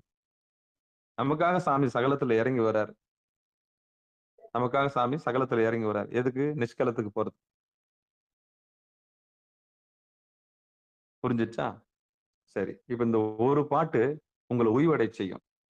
ஆமா. ஒன்னா நயனத்தில் உற்ற ஒளி தன்னை கண்ணார பார்த்து கலந்தங்கு இருந்திடில் விண்ணாறு வந்து வெளிக்கண்டிட ஓடி பண்ணாமல் நின்றது பார்க்கலும் மாமே. எவ்வளவு அற்புதமா சொல்லியிருக்காரு. அற்புதமா சொல்லியிருக்காரு. நின்னு நிதானமா அந்த ஆங்ஜாயில என்ன பண்ணணும்? பார்க்கறதுக்கு முயற்சி பண்ணுங்க. ஒரு நாள்ல ஒரு நாள் மின்னல் மாரி அடிக்கும். அந்த மின்னல் நம்மள வெட்டாது. அந்த மின்னல் நம்மள சுடாது. வெட்டாத சக்கரம் இருக்குது அங்க. வெட்டாத சக்கரம் இருக்குது. அங்க சுடாத நெருப்பு இருக்குது. கனகனகனன்னு இருக்குது. சரியா? அந்த நெருப்ப நம்ம உத்து உத்து பார்ப்போம்.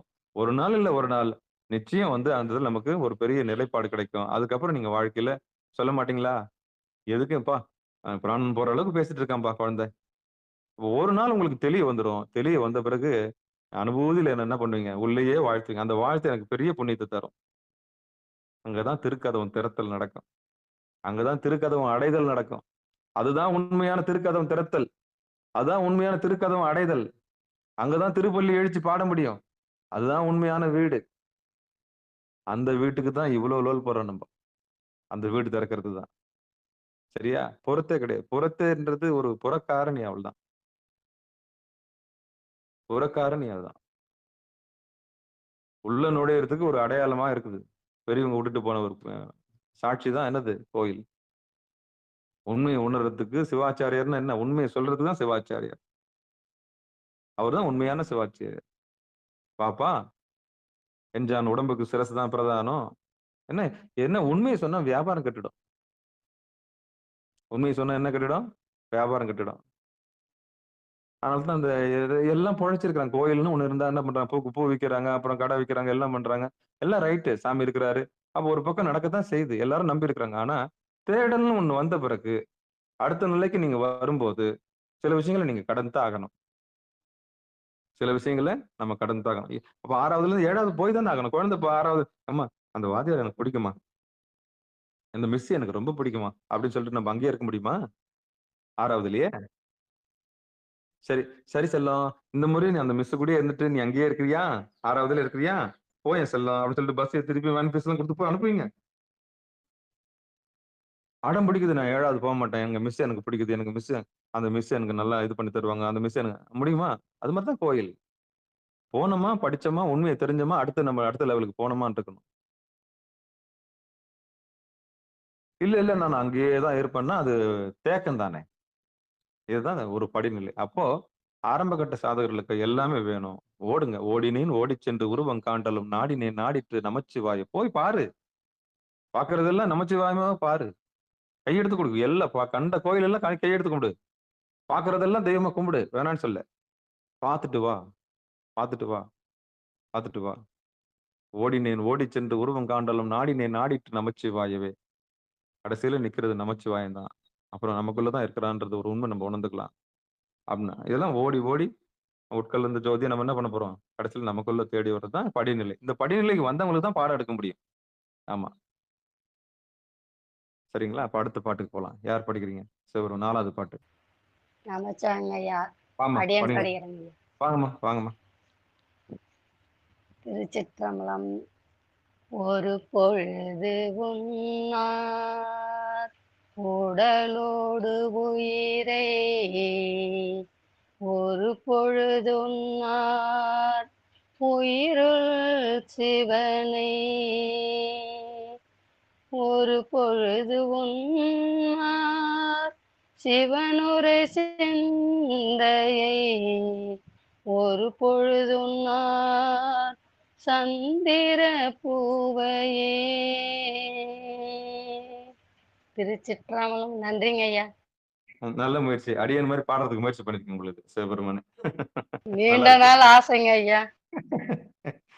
நல்ல முயற்சி. இது வந்து அப்படியே இது எந்த ராகம்னே எனக்கு தெரியாது. திருமந்திரம் வந்து எந்த ராகத்துல பாடணும் எனக்கு தெரியாது. அதனாலதான் ஒரு பொழுது உன்னார் உடலோடு உயிரை ஒரு பொழுது உன்னார் உயிரோட்சிவனை ஒரு பொழுது உன்னார் சிவனுரை சிந்தையை ஒரு பொழுது உன்னார் சந்திர பூவே.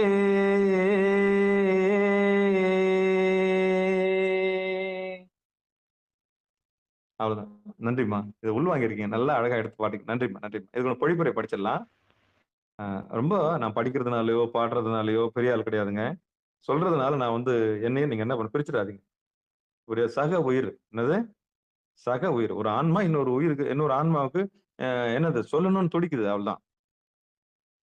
சொல்லணும்னு துடிக்குது. ஒரு ஊருக்கு போறீங்க. எங்கெங்கெல்லாம் குறுக்கு வழி இருக்குதுன்னு நீங்க அவஸ்தைப்பட்டு நொந்து நூலாகி போய் அந்த ஊருக்கு போயிட்டீங்க. நீங்க வீட்டுக்கு வந்துட்டீங்க. வீட்டுக்கு வந்துட்டு உங்க பையன் அந்த ஊருக்கு கிளம்புறாரு. உடனே உங்க பையன் கிளம்புறதுக்கு முன்னாடி சொல்ல மாட்டீங்க? "ஏய் கண்ணா, ஏய் அப்படி போகாதடா. அப்படி போனா 3 கிலோமீட்டர் எக்ஸ்ட்ரா ஆயிடுது. இப்படி போயேன்." அப்படி சொல்ல மாட்டீங்க? எவ்வளவு நுட்பமா சொல்ல மாட்டீங்க? உங்க புள்ளைக்கு சொல்ல மாட்டீங்க? அதத்தான் நான் இங்க சொல்றேன். பெத்த புள்ளைக்கு என்ன பண்ணுவீங்க? ஐயோ! கண்ணா டேய் 6 மணி நேரம் ஆச்சுடா. அந்த பக்கம் போகாதடா. இதுல ஒரு ஷார்ட்கட் வழி இருக்கு பாரு. 1 1/2 மணி நேரத்துல போயிடலாம் என் செல்லம். சொல்ல மாட்டீங்க? அதத்தாங்க நாங்க உழுந்து உழுந்து கத்தின்னு இருக்கிறேன். தலையெழுத்தா எனக்கு. என் தலையெழுத்தா எனக்கு. அப்ப பெத்த புள்ளைக்கு ஒரு நியாயம், இன்னொரு புள்ளைக்கு ஒரு நியாயம். அப்படி சொல்ல அப்படி அப்படி அப்படியே அப்படியே இருப்பீங்க நீங்க. நல்ல ஜென்மம் வந்தா சொல்ல மாட்டீங்க? டேய் ராஜா, நான் ஊரா சுத்திட்டேன். அப்புறம் தான் தெரிஞ்சது இப்படி ஒரு வழி இருக்குதுன்னு. அப்படி போ. சும்மா நான் நான் போன மாரி நீ அவஸ்தைப்படாத. அப்போ இது எவ்வளவு ஆதங்கம் உங்களுக்குள்ள இருக்குது. அப்போ வேதனைப்பட்டு வந்திருக்கீங்கல்ல. நாயா லோல் பட்டு ஊரா சுத்தி, ச்சே இப்படிலாம் போகாம கடைசியில இப்படி ஒரு வழி இருக்குதுன்னு ஒருத்தர் சொன்ன பிறகு உங்களுக்கு இப்படி போக காரணம்னு சொல்லிட்டு உங்க புள்ளைக்கு சொல்ல மாட்டீங்க? அந்த ஆதங்கத்தான் நான் இப்ப கொட்டின்னு இருக்கிறேன். பெத்த புள்ளைய பாரு, ஐயோ இதுங்கெல்லாம் எங்கனா போய் மாட்டிக்க போகுது. இதெல்லாம் லாக் ஆயிட போகுதுன்னு சொல்லிட்டு தான் என்ன பண்றேன் நானு. நான் கத்துறேன். அப்போ உங்களுக்கு அந்த அந்த ஆதங்கம் துடிக்குது இல்ல. மறுநாள் உன் புள்ள கிளம்பும்போது அந்த ஊருக்கு கிளம்பும்போது, செல்லம்டே நான் தாண்டா அவஸ்தைப்பட்டேன். நீ போய் என்ன பண்ணாத. அப்படி போவாத. இதுதான் அந்த வழி. இதுல ஏறுனீன்னா 212 ஏறுனா அங்க ஊருக்கு போயிடலாம். ஆமாம்மா. அப்ப உங்க புள்ள போய் சௌகரியமா என்ன பண்ணுவாரு? இறங்கிடுவாரு. ஸ்பாட்டுக்கு இறங்குவாரு. அப்ப நீங்க போய் இறங்குறதுக்கு எவ்வளவு ஆச்சு? லோல் பட்டிருப்பீங்க. பயணத்துல என்ன பண்ணிருப்பீங்க? லோல் பட்டிருப்பீங்க. தெரியும். அங்க போய் கேட்டு, இங்க போய் கேட்டு, இங்க போய் கேட்டு. எவனாவது உருப்படியா சொன்னானா? எவனும் சொல்லல. எல்லாம் வியாபாரம் தான் பண்ணான். அலைய விட்டான்.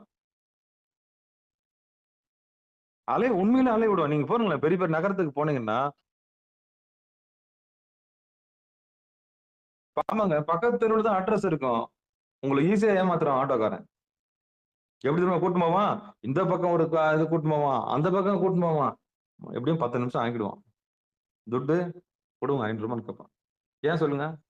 அதான் வியாபாரம். இந்த ஆட்டோக்காரன் பண்ற வேலையை தான் இன்னைக்கு எல்லா கோயில்லயும் பண்றான். பக்கத்து தெருவுல இருக்கிற அட்ரஸ உடனே காமிச்சு தோ இருக்குன்னு சொல்லி இப்படின்னு சொல்லி கை காப்பி விடுறதுக்கு பதிலு உங்களை உட்கார வச்சு உங்க கண்ணை ஏமாத்துறான். ஆமா ஏமாத்துறான். நம்மளும் என்ன பண்றோம்? தெரு தெருவா போறோம். பரவாயில்ல ரொம்ப தூரம் பழகுதுப்பா. அப்படி சொல்லிட்டு என்ன பண்ண போறோம். கடைசியில பார்த்தா பக்கத்து தெருல தான் விடுறான். கடைசியில பார்த்தா பக்கத்து தெருல தான் விடுறான். எப்படி இருக்கும் உங்களுக்கு வயித்தெரிச்சலா இருக்காது? ஆனா உங்களுக்கு அது வரைக்கும் தெரியாது உங்களுக்கு. ஓ ரொம்ப தூரம் வந்திருக்கும் பொழுது. ஆமாமா அப்படி சொல்லிட்டு என்ன பண்ணுவோம்? ரூ. 500 எடுத்து குடுப்பீங்க. அப்புறம் வீட்டுக்கு உள்ள நுழைஞ்ச பிறகு தான் தெரியுது. எங்க வந்து இறங்குனீங்க? அந்த அட்ரஸ் சொன்ன உடனே சிரிப்பாங்க. ஏன் ஆட்டோல ஏறுனீங்கன்னு கேட்பாங்க முதல்ல. கேட்பாங்களா கேட்க மாட்டாங்களா? இதோ பக்கத்து தெருவுல இருக்குது இங்க இருந்து ஒரு 2 இப்படி உள்ள வரதுக்கு பதில் ஏன் அதுல ஏறுனீங்க? அவன் பணம் புடுங்குறதுக்கு என்ன வேணாலும் செய்வான். உங்களுக்கு அறிவு இல்ல? கேட்க மாட்டீங்க? அந்த மாரி பணக்கார கூட்டம் வியாபாரம் பண்ற கூட்டம் தான் இப்போ ஆன்மீகத்த என்ன பண்ணுது? கையில எடுத்துக்குது. ஒருத்தனும் உண்மைய சொல்றது கிடையாது. இந்த ஆட்டோக்காரன் மாரி தான் ஏமாத்துறான் எல்லாமே. வகுப்பு வைக்கிறேன், அத வைக்கிறேன், இத வைக்கிறேன்னு சொல்லிட்டு ஒருத்தனும் என்ன பண்றது கிடையாது. வீட்டுக்கு எடுத்தாந்து விடுறதே கிடையாது. பேஷண்ட்ட, சாரி கஸ்டமர, இல்ல பயணிய. விட்டு அப்படியே பாவல காமிச்சுன்னே இருக்கிறது. டேய் அதத்தான் சொல்றேனே எவ்வளவு நாள் ஆட்டம் காமிப்பேன் பார்க்கலாம். இதோ இருக்கு பாரு வீடு, பக்கத்துல வீடு அட்ரஸ். அப்ப வியாபாரியின் கையில ஆன்மீகம் போயிட்டதுனால நம்மளால உண்மை என்ன பண்ண முடியல? தெரிஞ்சுக்க முடியல. அடுத்த கட்டத்துக்கு நம்மளால என்ன பண்ண முடியல? போக முடியல. எங்க போனாலும் பணம். எங்க போனாலும் பணம். வியாபாரம். எத தொட்டாலும் பரிகாரம். எத பண்ண அப்ப என்ன பண்ணிட்டான்? தோறும் பக்கத்துல இருக்க வீட்ட காமிக்காம, அவன ஆட்டோக்காரன் சுத்தி சுத்தி நம்மள காமிச்சு, கடைசியில வந்து பணம் கேட்பான் பாருங்க. அந்த மாரி நிலைமை தான் இன்னைக்கு ஆன்மீகத்துல இருக்குது. அந்த மாரி நிலைமை தான் இன்னைக்கு ஆன்மீகத்துல இருக்குது. சரி. இந்த பாட்டுக்கு உண்டான பொருள பார்க்கலாம். இப்ப புரியுதா? அடியனுடைய ஆதங்கம் என்னன்னு? ரைட்டு. பொழிப்புரை தர்மபுரி ஆதீனத்துடைய பொழிப்புரை படிச்சிடுறேன். சிவபெருமான். ஒரு பொழுது உண்ணார். உலகர் பலரும் அழிய பொருளாகிய உடம்பை உணர்கிறார்களே அன்றி, அதனோடு வேற கலந்து நிற்கின்ற அழிவில்லாத பொருளாகிய உயிரை அறிதலே இல்லை. அறிதலே இல்லை. இனி ஒரு சிலர் உயிரை அறியினும் அவ்வுயிருக்கு உயிராய் இருக்கின்ற சிவனை அறிகின்றார்கள் இல்லை. சரி, இனி சிலர் உயிருக்கு உயிராய் சிவன் ஒருவன் இருக்கின்றான் என்று உணரினும் அவன் ஆஞ்சா தியானத்தில் காணத்தக்கவன் என்று உணர மாட்டாதவர்களாய் இருக்கின்றார்கள். இன்னும் ஒரு சிலரோ அவ்வாறு காணத்தக்கவன் என்று உணர்ந்தும் ஒரு நொடி நேரமாயினும் அந்த தியானத்தை தலைப்பட எண்ணாமலே இருந்து ஒழிவர். எவ்வளவு அற்புதமான பாட்டு! இத பஜனை பாட்டு அப்படியே கடந்து போயிடலான்னு பாத்தீங்களா? எவ்வளவு அற்புதமான பாட்டு! 4 லைன்ல நம்மள கண்ணத்துல அரையற மாதிரி சொல்லியிருக்காரு திருமூலர். அழிஞ்சு போற உடம்புன்னு முதல்ல நினைச்சு நின்றோம். அந்த உடம்புக்குள்ள யார் இருக்கிறது? உயிராகிய பொருள் இருக்குது. சரி, அதை உணர்ந்துட்டோம். உலகர் பலரும் அழிபொருளாகிய உடம்பை உணர்கிறார்களே அன்றி அதனோடு வேறற கலந்து நிற்கின்ற அழிவில் பொருளாகிய உயிரை அறிவதே இல்லை. இது முதல் கட்டம். இது சாமானிய இப்ப ஓடுறான் இல்லையா உலகத்துல ஓட்டப்பந்தயத்துல, அவனுக்கு சாப்பாடு, தூக்கம், சோறு, அப்புறம் உடல் உறவு, சொகுசா இருக்கணும், வீடு கட்டிடணும், பார்க்கறதெல்லாம் வாங்கிடணும். அவனுக்கு என்னது? அனுபவிச்சிடணும். இவன் பாமரன். சரி, இந்த பாமரனுக்கு ஒரு அறிவு வருது. என்ன அறிவு வருது? இது அழிஞ்சு போற உடம்புன்ற அறிவு வந்துருச்சு. சரி, அதுல இறைவன் இருக்கிறான்ற அறிவு முதல்ல வந்துருச்சு. அப்புறம் என்ன? 2வது பாட்டுல ஒரு பொழுது உன்னார் உயிரோட்டு சிவனை. அப்போ அழிவில் பொருளை உயிரை அறிதல் இல்லை. இனி ஒரு சிலர், அதுல ஒரு சிலர் இருக்கிறாங்களா அந்த பாம்பர கூட்டத்திலையும், அந்த ஒரு சிலர் என்ன பண்றாங்களா, ஒரு சிலர் உயிரை அறியினும் அவ்வுயிருக்கு உயிராய் இருக்கின்ற சிவனை அறிகின்றார். அறிகின்றது இல்லை. உயிர்னு ஒண்ணு இருக்குதுன்றது என்ன பண்ணிக்கிறாங்க? உணர்றாங்க. அந்த ஒரு சிலர் உணர்றாங்களாம். அந்த ஒரு சிலர் உயிர்னு ஒண்ணு இருக்குதுன்னு உணர்ந்துடுறாங்க. அந்த உயிர்னு உணர்ந்தவங்க என்ன உணர்றது இல்லையா? அவ்வுயிருக்கு உயிராய் இருக்கின்ற சிவனை அறிகின்றார் இல்லை. நடத்துற உயிரா வந்து போறது இறைவன் தான்ன்றது அந்த மகேஸ்வரி மூச்சு காத்தா வந்து போதுன்னு சொல்றேன் பாருங்க.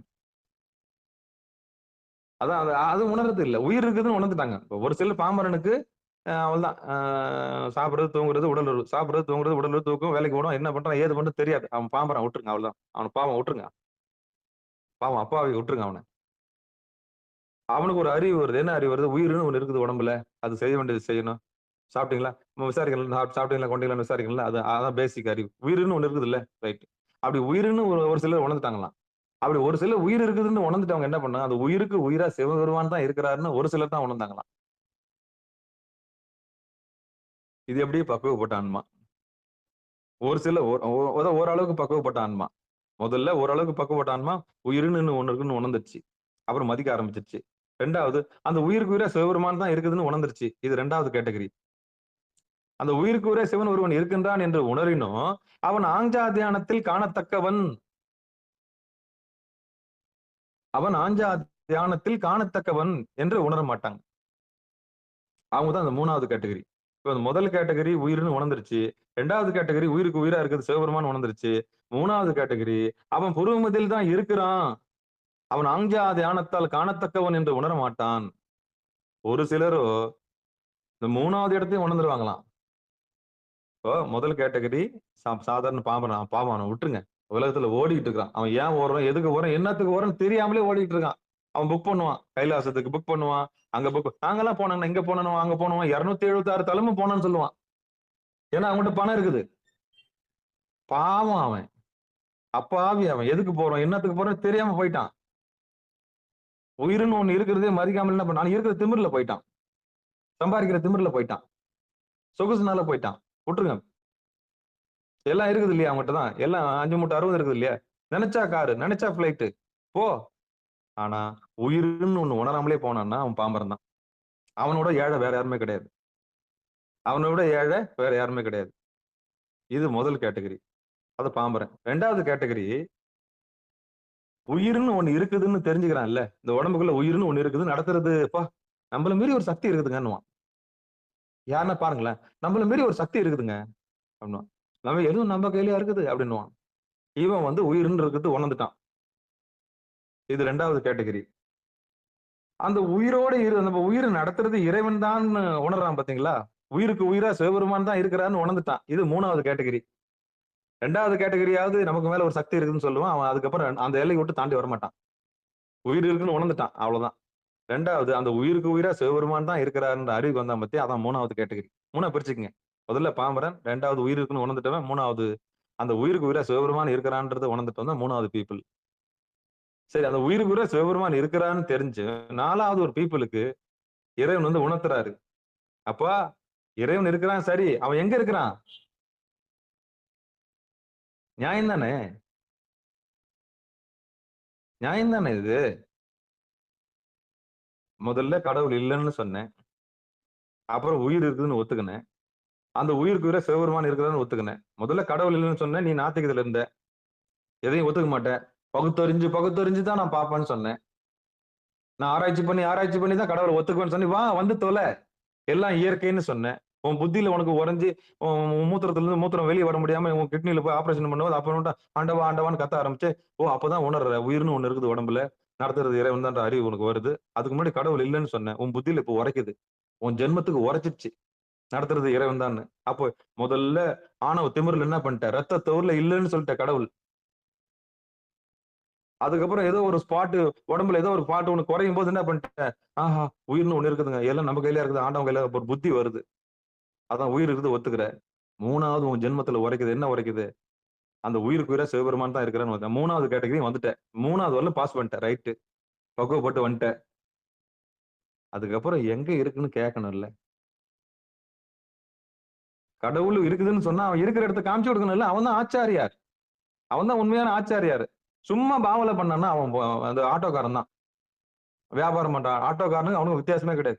பச்சை துரோகி, மனசாட்சியே இல்லாதவன். பக்கத்துல இருக்கிற வீட்டு அட்ரஸை விட்டுட்டு என்ன பண்ணுவான், இங்க இருந்து அங்க கூட்டணும் போவான், அங்க இருந்து இங்க கூட்டணும் போவான். டே துரோகி, அந்த துரோகி பார்க்கணும் எனக்கு வயிறு எரியுது. அந்த துரோகி பார்க்கும்போது எனக்கு வயிறு எரியுது. அதனாலதான் நான் கொதிக்கிறேன். நான் கோவப்படுறதுக்கான அர்த்தம் புரிஞ்சுக்குங்க. பச்சை துரோகி அந்த 3வது கேட்டகரி பீப்புளை ஏமாத்துறான். அவன் உயிர் இருக்குன்னு ஒத்துக்கினான். அப்புறம் சிவபெருமான் தான் நடத்துறான்னு தெரிஞ்சு, அப்புறம் 4வது கேட்டகரி புருவ மத்தியில் இருக்கிறத காமிக்காம என்ன பண்ணிட்டான், வியாபாரம் பண்ண ஆரம்பிச்சிட்டான். அந்த வியாபாரம் தான் இன்னைக்கு களை கட்டி நடக்குது. இன்னைக்கு கொடி கட்டி பறக்கிற வியாபாரம் இதுதான். இன்னைக்கு கோடிக்கணக்கில் புரள்ற வியாபாரம் இதுதான். ஆன்மீகத்தில் நடக்கிற பெரிய ஏதாவது விபச்சாரத்தை விட மோசமா நடக்கிற வியாபாரம் இதுதான். திருவேங்கடம்னா என்னன்னு சொல்லி தராத பெரிய பெரிய பெரிய ஏமாத்தான இதுதான். வேங்கடம்னா என்னன்னு சொல்லி தராம இன்னைக்கு பணம் சம்பாதிக்கிற ஒரு கூட்டம் இருக்குதுன்னா, அபத்தம் இருக்குதுன்னா இருக்கத்தான் செய்யுது. எது அண்ணாமலை உள்நாக்கு வழியா போய் உண்ணாமலையை பார்க்கலான்ற ரகசியத்தை சொல்லி தராதுக்குன்னா அபத்தம் இருக்கத்தான் செய்யுது. ஆட்டோக்கார மாதிரி ஏமாத்துறான். அப்ப அந்த 3 கேட்டகரி பீப்புள், முதல்ல இல்லைன்னு சொல்றான் பாம்புறேன், அவன் திமிர்ல சொல்றான். அப்புறம் அவனுக்கு வாழ்க்கையில உணர்ந்த பிறகு உயிர் இருக்குன்னு ஒத்துக்கிறான். அதுக்கப்புறம் உயிருக்கு உயிரா சிவபெருமான் இருக்கிறான்னு அறிஞ்சிடறான். 4வது கேட்டகரி பீப்புளுக்கு அவன் பொருமத்தில் தான் இருக்கிறான். அவன் ஆஞ்சா தியானத்தில் காணத்தக்கவன் என்று உணர மாட்டாதவனாக இருக்கின்றான். அப்படிப்பட்டவனுக்கு தான் நான் உடையாந்து கத்தினது. அப்பா ரைட்டு, கடவுள் இருக்கிறார் சொல்லி எங்க ஓடுற? அப்ப அந்த 4வது கேட்டகரி பீப்புள் தான் நான் தலைப்பாடா அடிச்சுக்கிறேன். சாமி போதும் சாமி, ஆட்டுக்குட்டி தோல் மேல வச்சு நீங்க ஓடி ஓடி பார்த்தது, நீ என்ன சர்டிபிகேட் வாங்கி என்ன பிரயோஜனம் சாமி? நீ என்ன சர்டிபிகேட் வாங்கி என்ன பண்ண? நீங்க ஷோ வச்சுக்கலாம் உங்க வீட்டுக்கு, அதை வாங்கிருக்கீங்க பாருங்க, அவர் எனக்கு கொடுத்தாரு, அது பக்கத்துல உட்காந்துருக்காரு பாருங்க, அவர் தாங்க ஆஜன்னு பல்ல இழின்னு இழிச்சுக்கின்னு. நீ என்ன உள்ள போன? உட்காந்தியா? அந்த இருக்கிற இடத்த காமிச்சு கொடுத்தானா? அவன் தொட்டு காமிச்சானா? நியாயம் தானே? அப்போ அந்த இருக்கிற பொருள்ல ஒரு சிலர் உணர்வாங்க இல்லையா, அந்த ஒரு சிலருக்காக தான் குருநாதர் வந்து கத்துறாரு. அந்த 1வது கேட்டகரி, 2வது கேட்டகரி, 3வது கேட்டகரி, 4வது கேட்டகரிக்கு என்ன பண்றாரு, பாப்பா அங்கதான் இருக்குது, நீ ஆட்டுக்குடி தோல் மேல அலையாத, வீடு வீடா ஊர் ஊரா அலைஞ்சது போதும், உயிருக்கு ஊராய் சிவன் ஒருவன் இருக்கிறார் என்று உணர்ந்துட்ட பிறகு ஆங்ஜா தியானத்தில் காணத்தக்கவன் என்ற அறிவு உனக்கு காமிச்சு கொடுக்குறாரு இல்லையா, அதான் ஒரு சிலர் அந்த இடத்துல உணர்ந்துடுறாங்க. அப்ப 4வது கேட்டகரி பீப்புளுக்கு புருவ மத்தியம் நல்லா தெரியுது. இறைவனுடைய திருவடி அதுதான் நல்லா தெரிஞ்சு போச்சு. அப்படி தெரிஞ்சும் அவ்வாறு காணத்தக்கவன் என்று உணர்ந்தும் ஒரு நொடி நேரமாயினும் அந்த தியானத்தை தலைப்பட எண்ணாமல பாத்துக்கலாம், பாத்துக்கலாம், பூர்வ மத்தியனா திருவடின்னு சொல்லினுறாருங்க, திருவடி தியானம்னு சொல்லிங்கிறாரு. அது பொழப்பில் ஏதோ பேசி நிக்குது. பாத்துக்கலாம். ஒரு பொழுது உன்னார் சந்திர பூவே, எல்லாத்தையும் பாஸ் பண்ணி வந்துட்ட, இந்த முயல் வந்து தூங்கிடுமாமே, அந்த மாதிரி முதல்ல திமிர்ல இருந்த ரைட்டு, ஆணவ திமிர்ல இருந்துட்டேன். 2வது உயிர் இருக்குன்னு ஒத்துக்கினேன். அந்த உயிருக்கு உயிரா சிவபெருமான் தான் இருக்கிறான்னு ஒத்துக்கினேன். அந்த சிவபெருமான் புருவ மத்தியில தான் இருக்கிறான்னு தெரிஞ்சுக்கினேன். தெரிஞ்சுக்கணும் நீ உட்காரல பாத்தியா? நீ எவ்வளவு பெரிய துரோகி. பச்சை துரோகி நீ. உன்னை விட ஒரு பெரிய துரோகி வேற யாருமே இல்லையே. உண்மை எதுவுமே தெரிஞ்சு போச்சு இல்ல.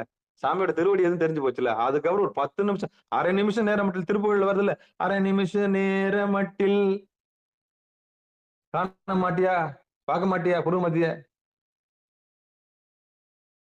பார்க்க மாட்டியா, உனக்கு உரைக்காதா? நல்ல மாட்டுக்கு ஒரு சூடுன்னு சொல்றாங்களா, அது உரைக்காதா உனக்கு?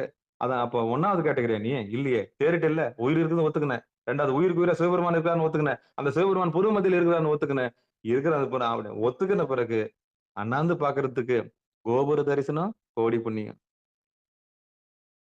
உண்மை இதுதான். கோபுர தரிசனம் கோடி புண்ணியம். உனக்கு என்ன கேடு காலம்? தன்னை அறிய உனக்கு என்ன? தன்னை அறிய தனக்கு ஒரு கேடு காலம் என்ன? தன்னை அறிய தனக்கு ஒரு கேடு இல்லை. உனக்கு என்ன கேடு காலம்? உட்காரு, உட்காந்து நல்லா சுத்தம் பண்ணிக்க, உடம்பு சுத்தம் பண்ணி திருநீர் 16 இடத்துல பூசிக்க. போதும், எல்லாம் புறத்தே பண்ணதெல்லாம் போதும். உட்காரு, திருவடி எங்கன்னு தெரிஞ்சு போச்சு இல்ல. அப்ப 4வது கேட்டகரிக்கு வந்துட்ட. வந்து ஒரு நிமிஷம், அது என்ன சொல்ற பாரு, ஒரு பொழுது உண்ணார் சந்திர பூவே. அந்த 4வதுல என்ன பாருங்க. ஒரு நொடி நேரமாயின அந்த தியானத்தை தலைப்பட எண்ணாமலே இருந்து ஒழிவாரே. அப்போ அந்த இடத்த பாக்கலனா நீ எல்லாம் தெரிஞ்சு நீ அம்போன்னு விட்டுட்டியே. அதான் திருமூல சொல்றாரு, ஒரு பொழுது உண்ணார் சந்திரப்பூவே. அங்க இருக்கிறான்னு தெரிஞ்ச நீ அந்த இடத்துல என்ன பண்ணல? தியானத்தை தலைப்பட எண்ணாமலே இருந்து ஒழிவாருன்ட்டார். சாபமாவே சொல்ல, ஒழிஞ்சு செத்து அப்படி செத்து போயிடுறான் அவன்.